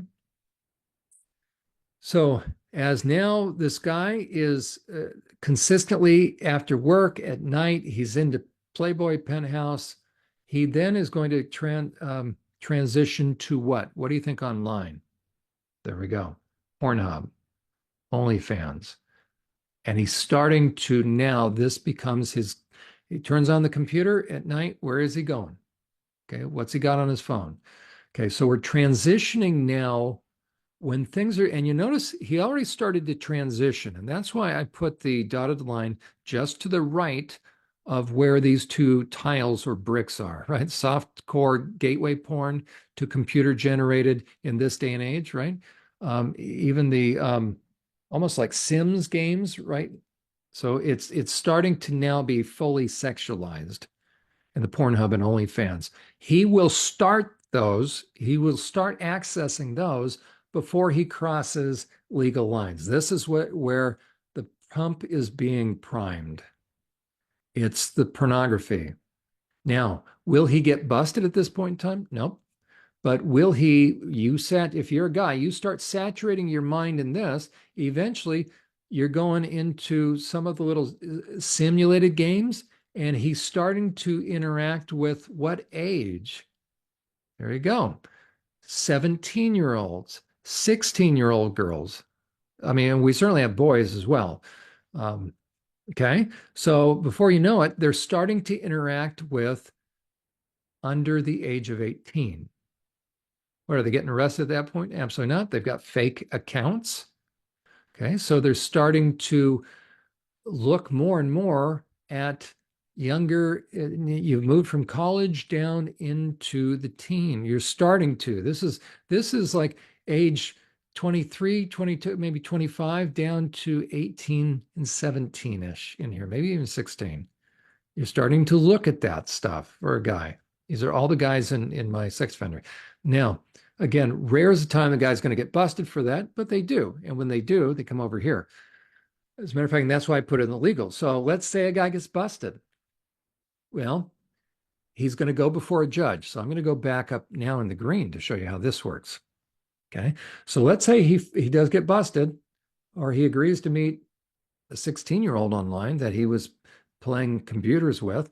Maybe this is the 22-year-old. This is somewhat common in sex offender treatment. I can have guys that are age 21, 22, and they're in because they were dating. You can even have a 19-year-old. And some are really sad situations where he was 17 and she was 15. He was the quarterback of the high school team, a senior, and she was a sophomore cheerleader. And now he turns age 18. She's still 15. Maybe he graduates or he's still in, but the parents don't like him. And so lo and behold, he could be charged with a sex offense with statutory sexual assault. So, that's where I say you can have a wide variety of guys. As a matter of fact, I'm going to get out of this just for a second. I'm going to I'll bring it up behind here. Maybe I can do it right here. I'm going to bring up another chart.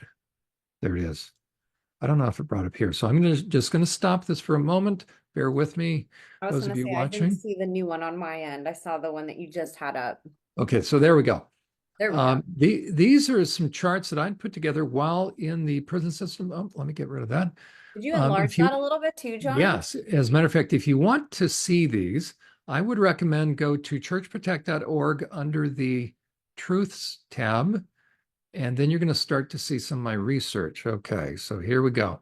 I'm going to go, watch your eyes. I'm going to scroll straight down. This is just a Word document, so I don't want anybody to get sick. Oh, I'm right there. Okay, so when we're talking about sex offenses, So when you hear the word sex offender, I know what came to my mind originally. So I didn't really understand. And so these are some categories that I put together. There's different kinds of categories out there. So this is kind of my categorization because this is helpful, but I think it's very true. Okay, so you'll be able to see there's a wide variety, scale of 1 to 10, so to speak. So let's say the guy that graduated from high school, he had his group of friends at high school. Now he's a senior. But guess who he's still hanging around with? And it's such a tricky thing. Look what we've done to kids these days. Let's say he was friends with, maybe he was a little socially awkward. I don't know, but either way, he's a senior. He's got a lot of friends that are juniors, both boys and male and female. And he now graduates. He's over the age of 18, and maybe he started college, junior college, whatever. Well, where should his mind be in a lot of different ways, right? It's like upward and onward. But let's say it's summertime, he's graduated, he's 18, his friends are, and it could even be from church, doesn't matter, but they're all good. So the kids are going to go to the lake and they're going to have a sleepover. They're going to do, right? Don't do sleepovers anymore, but I can envision these, right? So they're all going to go out and they're going to, let's say, Christian party. I'm trying to get the least offensive, pardon the pun, category scenario that I've kind of had in my groups. So before you know it, you've got this kid that's over the age of 18 and he's hanging around with 16-year-old girls and they start drinking. And before you know it, what do they do that night? Okay. That's what the world, right? And all of a sudden her parents find out. Guess what her parents do? They call the cops. Guess what happens to him? He gets arrested. And guess what category he's in? And why do I call him? That's what they call him in the jail, the prison, the young and the dumb. Now, he may be charged with a misdemeanor, but I've had guys in my group, so that would be a felony. If a misdemeanor, you're getting off. But I had guys, and what's so sad is they don't break sex offender treatment out by offense. It's called risk level. Okay, so you can have guys that would kill if anybody touched their little sister or their mother. But what they did is they were 18 or 19, they had sex with a 16 or 17-year-old. And they're sitting in group with what? So it's really bad sometimes. And this is why in group, I have to make sure that this category, it would be here, okay, these 4 categories, because this is in prison, but I have all these kind of guys now on parole if they ever get out, right? These guys are certainly getting out. But this first 4 chunk of guys want to kill the rest. So very interesting. So that's why it is really dangerous. If you're a pedophile in prison, you're going to be harmed. But look at all these guys, by the way, they're all sex offenders. So it's really strange. Okay. But sitting in group, you can have these guys because, these guys have to hear how these guys harmed children. And even in group, these guys sitting in group, they're sex offenders, but they still want to kill the pedophiles. There's a huge difference, strangely enough. And don't think I'm defending anybody, right? This is all stuff I do, right? But once you go below barely legal, you're entering into this and you're more diabolical and deviant. Now, look at the moral disposition, young and dumb, selfish and idiotic. These guys are just idiots. Here would be a guy coming into prison maybe for 2 or 4 years. We'll show you some of the statuses that they will serve out. And you notice the difference. So this guy's just an idiot and he's selfish. Remember that's like category 1 we were just talking about. Versus now he's starting to get into deviance and what? He's perverted. Look at this. He's proud. Big difference in terms of character or moral disposition. Once you shift into deviance, now you are a predator. You're in the beginning of predation. Doesn't mean there's no hope for this guy. Just means he's purposely setting out to cause negative impact. That's what gets him off. He's going to move from sexual deviant to what? Now this is going to be, he's actively, right? This means he's deviantly aroused, but this is now, he's actively looking to harm. This guy is watching porn that is harming other people. He's getting off and seeing somebody harm. This is now he's doing it. And how do you find somebody where you're going to be able to cause distress, gonzo kind of porn? You're going to manipulate them, you're going to con them, and you're going to scheme your victims. And before they know it, what's happening? Okay, this is date rape in here. Okay, then we get the sexual predator. You can see that real difference now, because he's crossing boundaries. This is the true hunter. That's why he's going to use deceit. He's calculating. You can see the difference. Somebody's conniving versus calculating. This is where the guy is really strategizing. This is low level stuff. We would call this the JV team. Now you're up to, you're professional grade in here. Okay, and callous. This guy's just scheming. This is very callous. And this is where you're getting big sentences, such as all things being equal. You're into the 10 to 20s to 20 to 40 range in here by this time. But typically, this is the difference is this is still over the age, all things being equal, over the age of, by nature, puberty. Okay, these sex offenders right here, this category, they're not going to harm kids under the age of puberty. Now, you might still say that's horrible. I agree.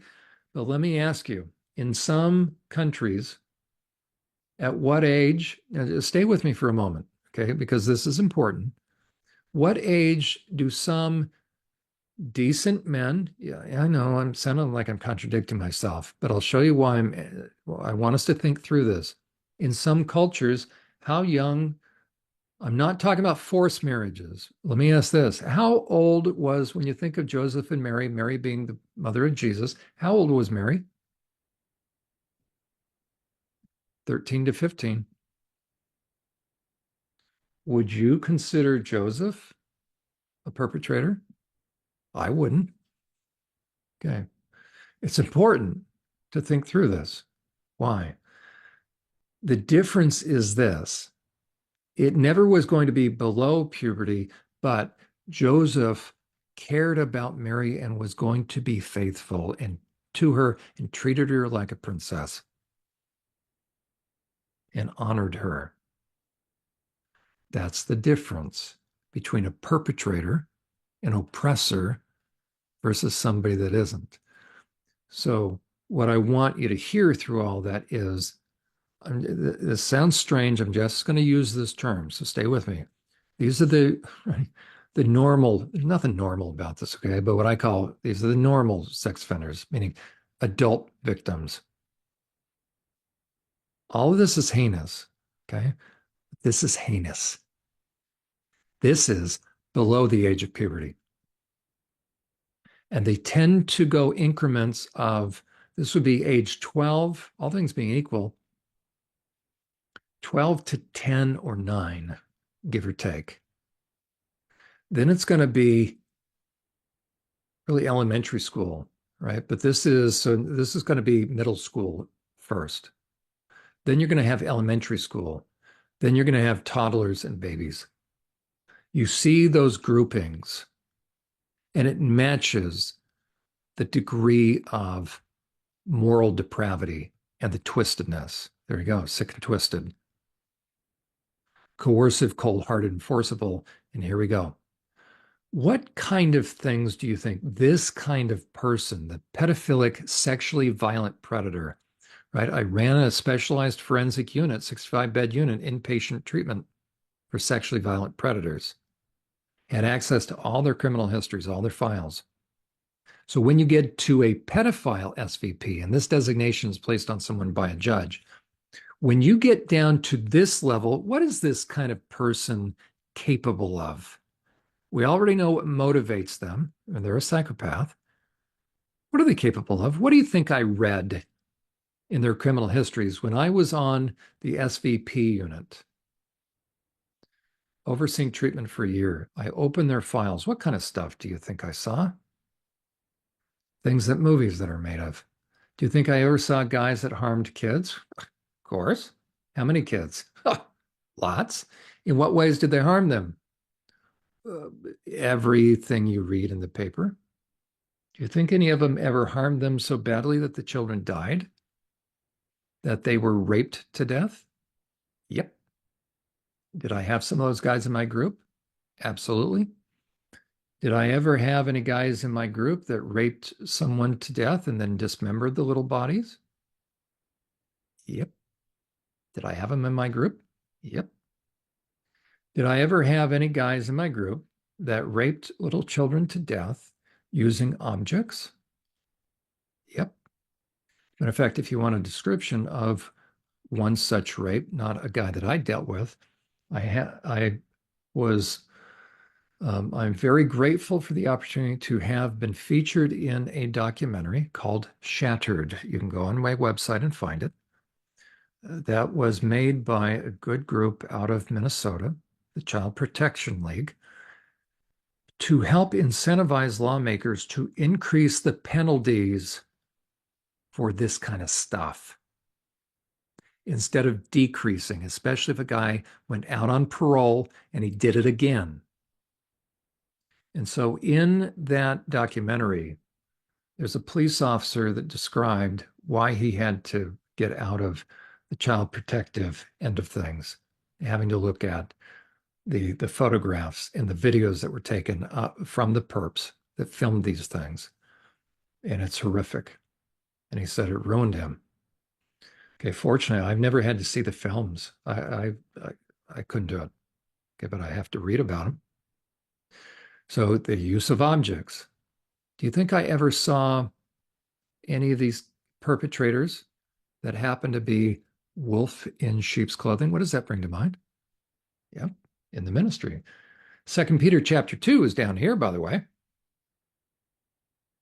This is worse than 2 Peter chapter 2. This is millstone. Actually, Jesus says, you better put a millstone around your neck right here, lest you do what? You slip into this category. This was already going to be execution right in the Old Testament.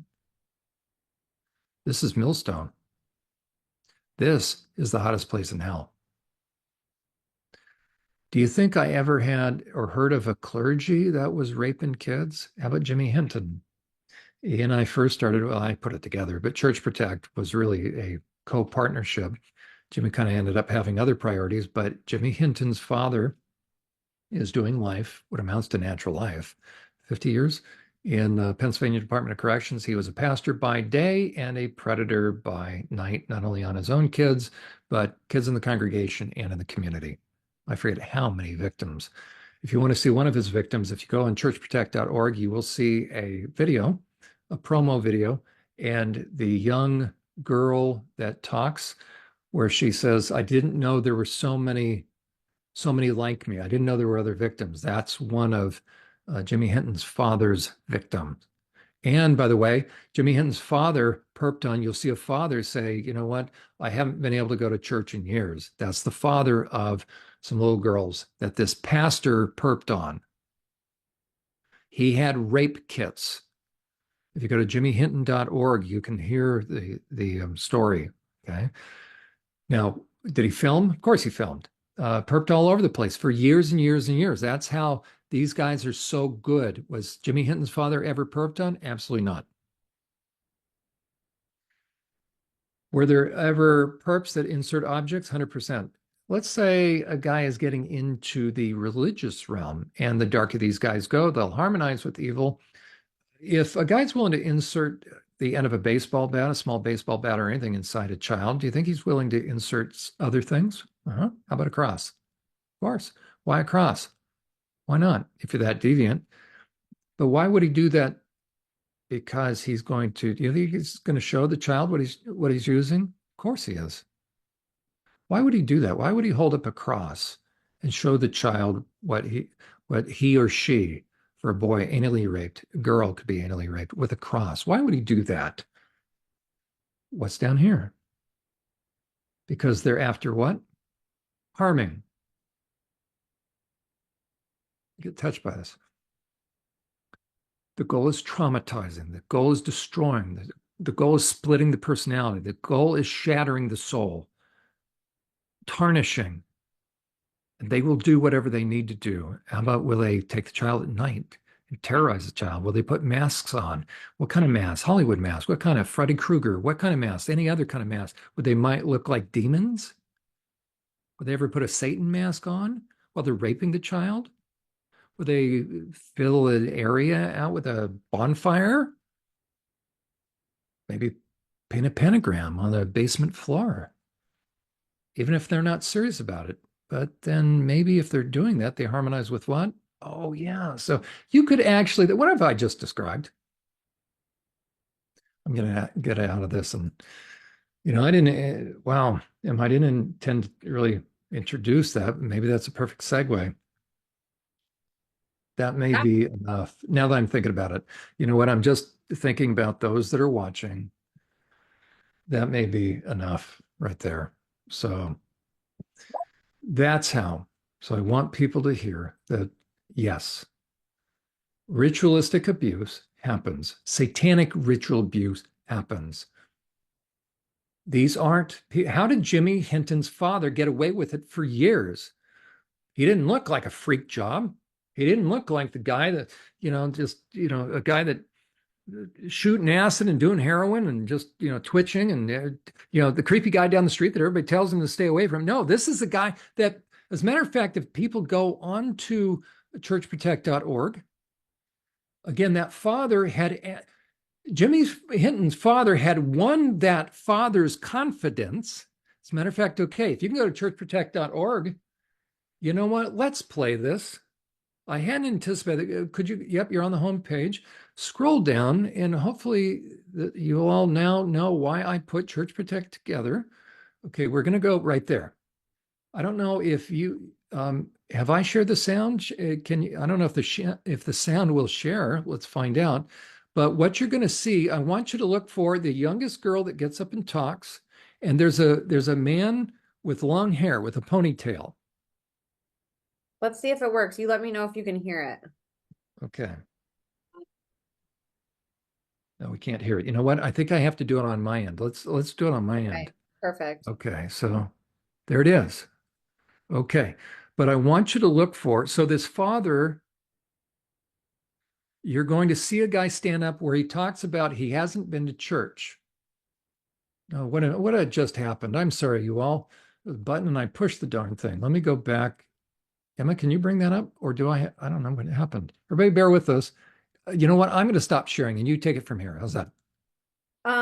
Well, you couldn't hear it on my end, so you have to screen share on your end. You know what? Okay, so everybody bear with us. I think you take control of it. And now if you go down under screen share and click audio, so I think I gave it back to you now. No, it's still, okay, I take it back. I'm sorry. Everybody, this is live. You and I are doing this. Okay, let me get out of this now. I'm going to get out of that one. We're experimenting with new stuff. Everybody, bear with us here. Okay, you can see this is live. So what just happened? Was that on my end? Or can you bring that up again, Emma? Okay, I'll bring it up. How's that? Perfect. Everybody bear with us. Bring it up, but we still won't be able to hear it. Yeah. Okay. So let me double check to make sure that I did it. So everybody bear with us. You can tell this is unscripted. Okay, Emma, you'll have to tell me if you can hear this. Okay.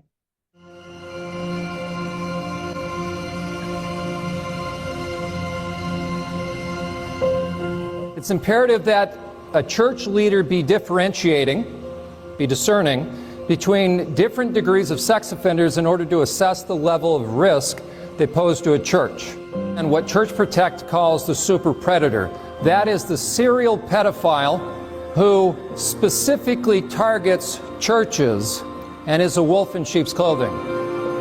The most important thing about Church Protect is the fact that they are willing to identify. This was the prison chaplain, by the way. For congregations and for pastors, how to identify the predators that may come into their church.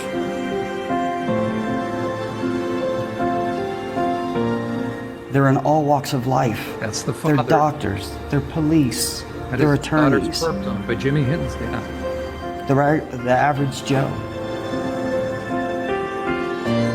Allowing Church Protect to educate so that you can make an educated decision to at least educate yourself on what are the motives behind predators. What are the tactics that they use? I just wish all of his victims would come forward and tell their story, because there's healing in the story. I still have a lot of issues I have to deal with because I haven't been to church in over 7 years.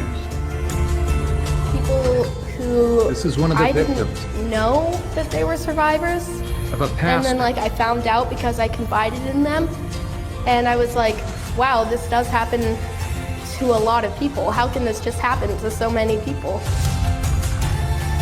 One of the biggest things is loneliness, because we feel alone. You know, I feel alone with 5 children, and I feel, you know, like there's nobody out there that's going through what I'm going through. And I just think it's just getting the word out there, knowing that you're not alone, holding these symposiums.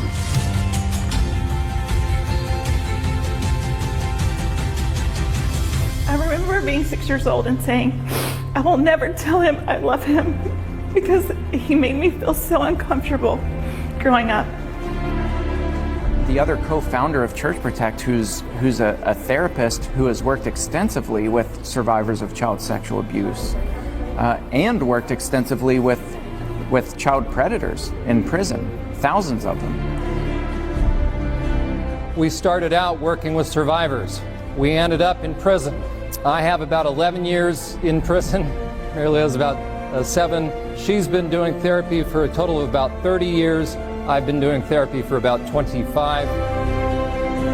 You have to use your eyes. You have to watch what they're doing. You know, behavior is an important key of what to look for. So how can a pastor reach out? How can a pastor help survivors? They need to educate themselves. They need to, in a very practical way, put together the right type of systematic help so that finally the survivors can disclose, and we can help with that. We need to create the proper tools to help churches walk through that process of grieving with survivors, of protecting survivors from predators, and of keeping predators at bay.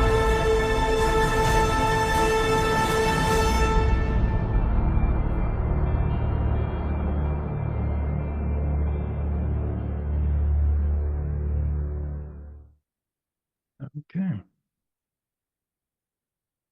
So that is the little promo. But what you saw there, that man, that father that said he hadn't been to church in 7 years, that wolf in sheep's clothing, that sadistic man, was a pastor for 25 years, all the while perping on his own kids, perping on the community. He was no Christian. He was a fraud, and he was on the far right of the continuum. And more than likely, he worked with other men. So now you have a trafficking situation. He invited other men. That father was convinced. So the pastor offered to babysit to give that dad a weekend away.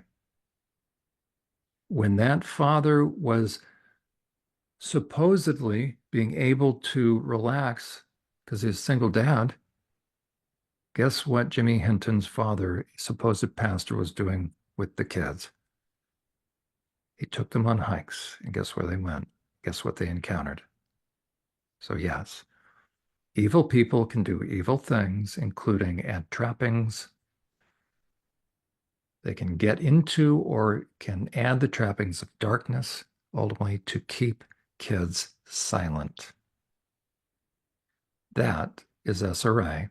And if it's not out in darkness, you can take kids and very methodically traumatize them and be very sadistic like the Nazis, and that is MK Ultra. So yes, this all really happens. And I've seen files, and I've worked with survivors, and I've worked with predators. So yes, this is all very real. And that's why survivors need to understand it wasn't them. It wasn't about them. There was nothing they could have done to prevent it, because think about the evil people on the right. Guess what they were going to do? They learned the skills of manipulation, but they were over on the right by that time. So every survivor here needs to understand there was nothing you could have done or not done. Couldn't have done more, couldn't have done less to have changed what happened to you. They intended to do exactly what they intended to do and never intended to do anything other than what they intended to do because they were that evil. And therefore, every part within you needs to understand those parts that are still reluctant to let the truth come up. Who are you protecting any longer? Are you waiting for a thank you from those perps? Do you think you're ever going to be given accolades? They're long gone in a way other than to make sure they don't go to prison. You were there to protect the core little person. You can do that now. You don't have to keep others quiet on the inside. The thing the perps never thought is that you'd ever figure out the truth. And the truth is, that's how evil these perpetrators are. And that's why we're showing you the real deal as far as how does somebody get to the point where they can look so normal, so nice, so good, you'd be so diabolically evil. So we'll be covering this chart and we'll be adding more to it probably for the next few episodes so that people can really normalize and come out of the sense of crazy making. Like, okay, wait, how do I reconcile? Because it was all a ruse. They manipulated you. Excellent, John. And that's what's interesting about your perspective is you have worked with both ends. You've worked with the survivors and you've worked with people who hurt victims that became the survivors that you have talked to, and I think that offers a really, really unique perspective for people to get to see that and to get to learn from you in that way, because not many people, I think, can, say that they've even worked with one of those demographics, much less both. And it's really impressive, your resume and how long you've done both, so I really appreciate you sharing all that.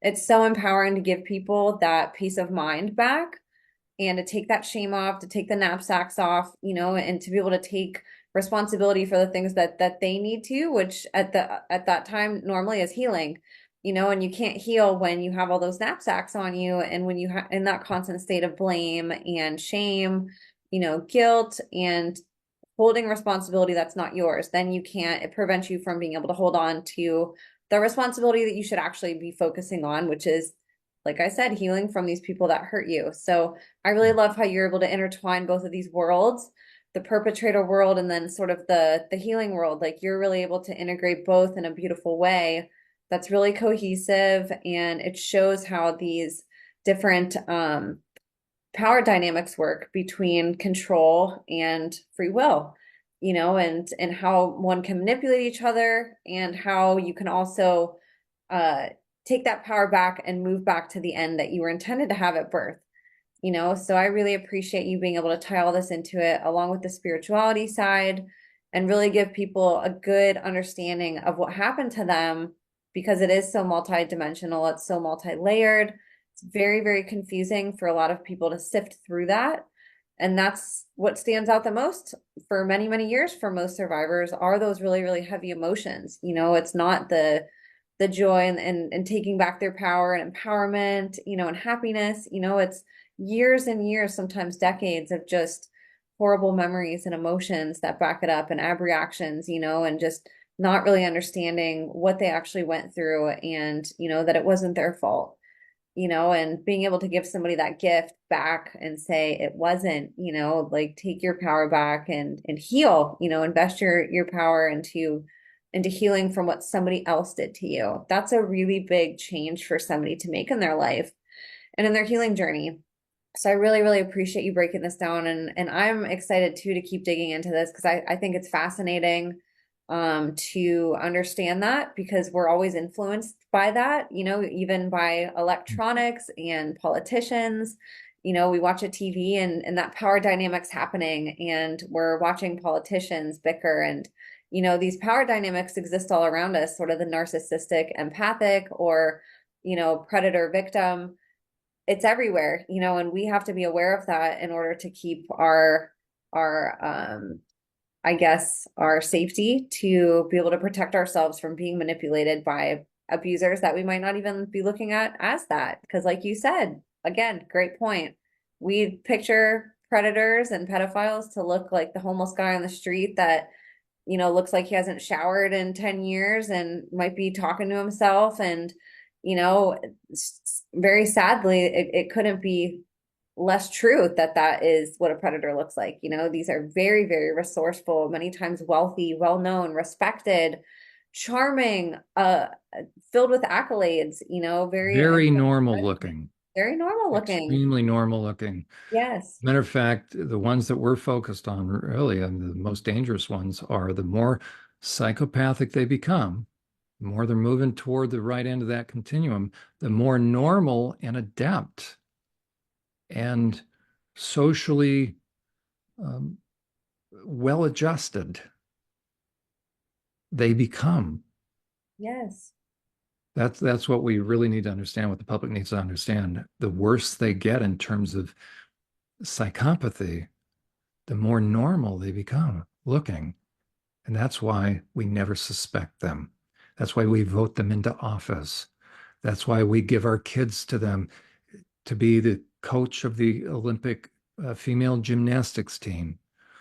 We trust our doctors. We trust our police officers. We trust those that we think are kids just being taken to an island, or kids going on a Disney cruise. Certainly, this is the head of Child Protective Services. Certainly, that's a person that would be protective of kids. Meanwhile, would we ever believe they're running a trafficking ring? That's what they count on, us not questioning and not noticing. Yes. And we're so trained to not do it because if somebody's a doctor, they have to be a good person. They have to be smart. They have to have money and a good upbringing. What great parents they must have had.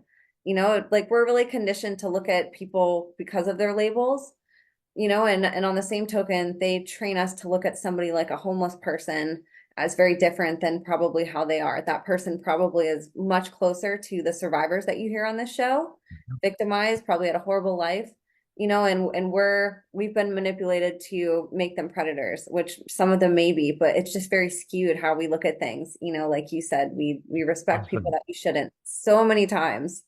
And Emma, that's why I say, and this is true, ready?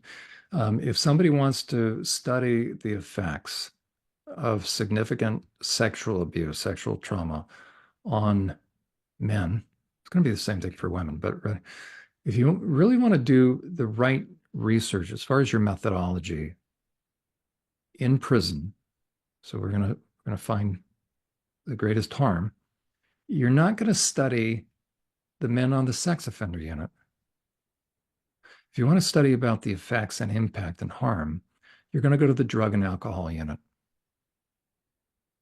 And you're going to work with guys that are all tatted up, that have a significant history of any of the drugs that get them down. Right? The heroin, anything that will numb them. Why? Because they're sitting on rage.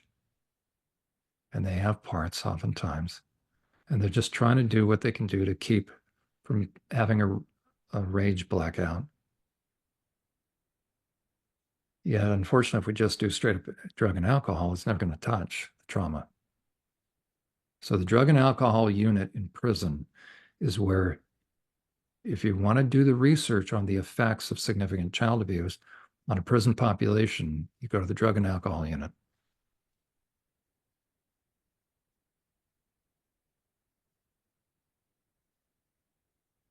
I believe it.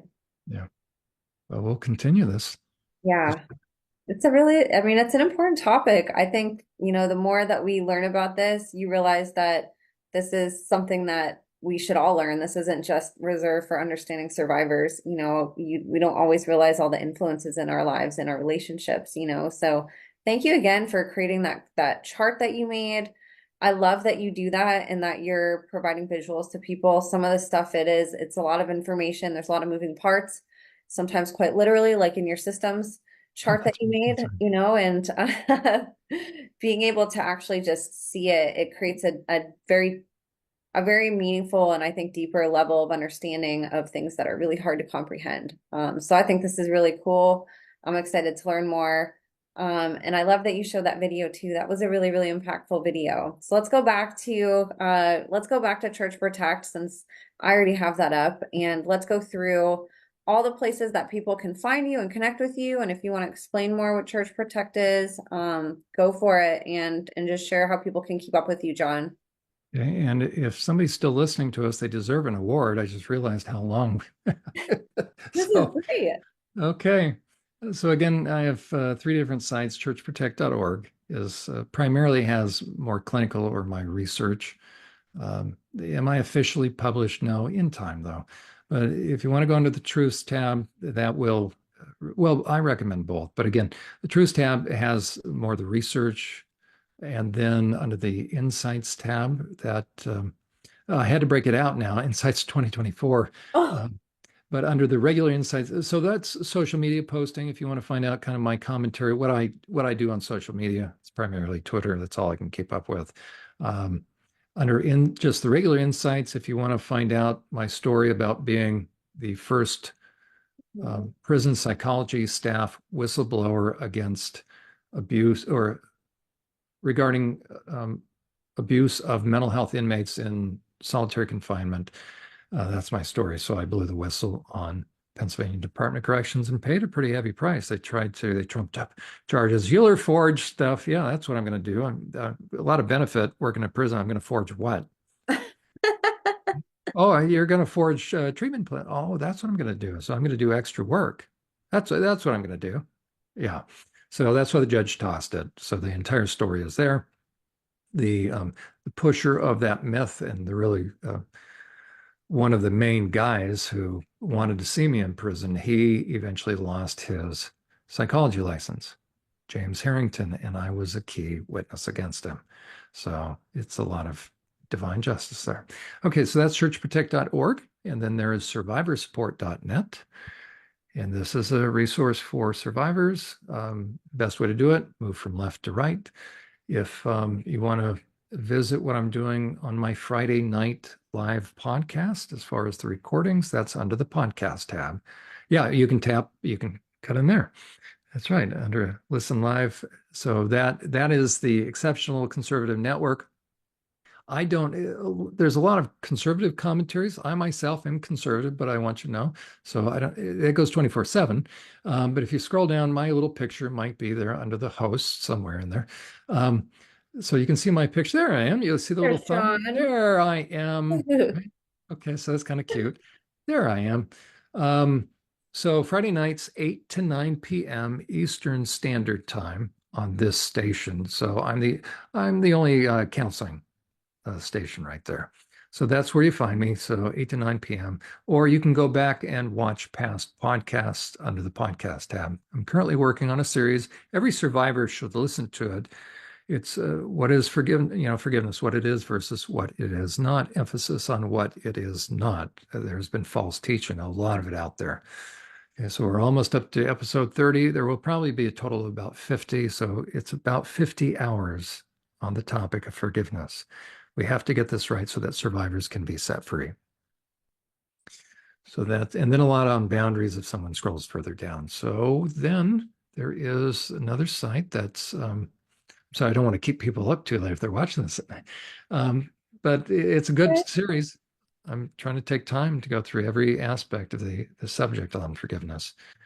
Right. And then I have a couple, there's about repressed memories, right? There's your answer. If somebody poo-poos repressed memories, go into that. That's a bona fide repressed memory.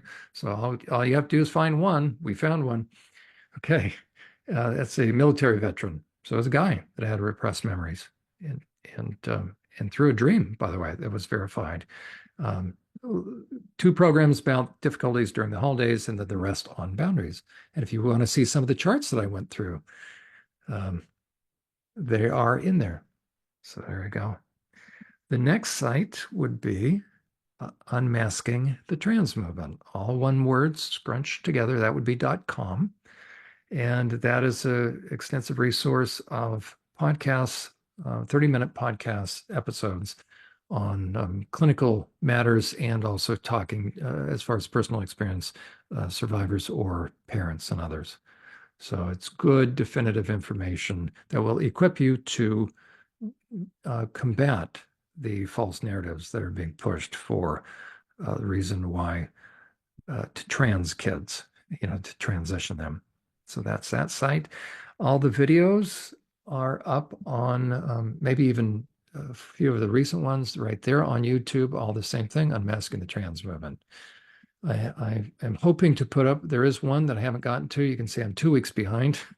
So we did one, Pierre Barnes, great guy. He has a site that you can go in if you're a parent and you can check out if any of these, literally, you can find out if any of the deviant Soji, sex ed, perverted books are in your school library. You can look it up, go into your own school library. I think certainly if you're in Canada, Pierre's from Canada. I think he's also done for the US. So that episode is waiting for me to put up, to find the time and get that up. We've had Pierre on before, by the way. And then the other one is my blog, which is survivorsupport.us. And then, but then my YouTube channel. Yeah, you can't forget your own YouTube channel. Oh, I'm sorry. There's my YouTube channel. Yeah, And, we've got tons of videos on here. and you know what? I just figured out how to do playlists. So I'm very Oh. proud of myself. I'm a tech challenged individual. So people can see that as I do these things, I just put them up. So there's this smattering and people will probably try to figure out what I can't make rhyme or reason. So if you go to the playlist, I actually broke them out I separated them out. So Emma, there you're in my episodes are on the left there. Playlist. Yep. And then, so if you want to see all these, so there's the trans movement, you got sexual psychopaths, bound. So the two on the right are the Journey to Healing programs. So there you go. That is terrific. And don't forget that you're on Twitter, John. Oh gosh, I'm on Twitter. That's right. You're on Twitter. We get to see Savage John whenever we're on Twitter. And his handle is at Uhler_John. I will have that in the show notes too. But you guys can keep up with John day to day on here. He's always posting current news and the trans movement and the church movement and the survivor movement and so much more. You can see all the attacks that happen and all the wars that literally get waged on him. Shows that he's the real deal. Otherwise that wouldn't be happening. But I really love John's Twitter because he's constantly updating it with where he's at during the day and week, what's new in the news that day, or even in that moment. He catches wind of a lot of these issues very early on, so you can sort of keep up with it without having to search yourself. And all of his links are also in the bio portion of his Twitter, so you guys can definitely check that out and go follow him. Keep up with him day to day. John, you're crushing it on the content and you're doing an awesome job. And I commend you for what you're doing because I know it's not easy. I know you have people that come after you. And I know that you are sort of going against the crowd in a sense, or against the grain in your field. And I think it's awesome with seeing your bravery and your courage to be able to do this. So thank you for all your work that you've done over the past couple decades and recently compiling it all together to create ways that we can sort of shortcut your own learnings into, podcast episodes like this. Well, you're more than welcome, and Emma, I commend you. And thank you. This is giving me an opportunity to try to get to be organized, which is a challenge for me, stick to certain topics and whatnot, but it's long overdue. The chart that we're working on now, it's probably long overdue that I put that together. So, and people are seeing this. The only place to get these interviews is on Emma's channel. On mine, I have an abbreviated version that don't have the questions and answers. So if you want to get the entire episode in its entirety, the only place to get it is on the Imagination podcast. Teamwork makes the dream work. It's an honor having you on, John. This is really valuable. Like I said, it's changing people's lives. I'm getting phenomenal feedback. And you guys listening, we do Q&As at the beginning. We try to, as long as the content material isn't going to take super long. We try to squeeze some of those in. That way you guys can get your questions answered. So put them in the comments. We love hearing from you guys. And you guys came up with some really awesome questions, some really challenging questions. and questions that a lot of people probably have. So know that we are reading the comments. You guys can drop your questions. We have others that we haven't got to, but we are making a list, and we're going to correspond those questions with the episodes that they'll go best with. So please leave your comments. Don't be discouraged if we don't get to them within the next couple of weeks. We will eventually get to them. We really, really appreciate you guys asking them. So thank you guys. And please connect with John. I'm going to have all of his links in the show notes. Really, really good to get eyes on people like John. He's not a lone wolf. There are others like him, but it's rare. And we need to stand by these warriors that are going against the grain and being the first to sort of step on the field and put their battle suit on and go to war. We hope that John encourages other people to suit up and do the same instead of, spectating and watching what's happening, a lot of times at their own will.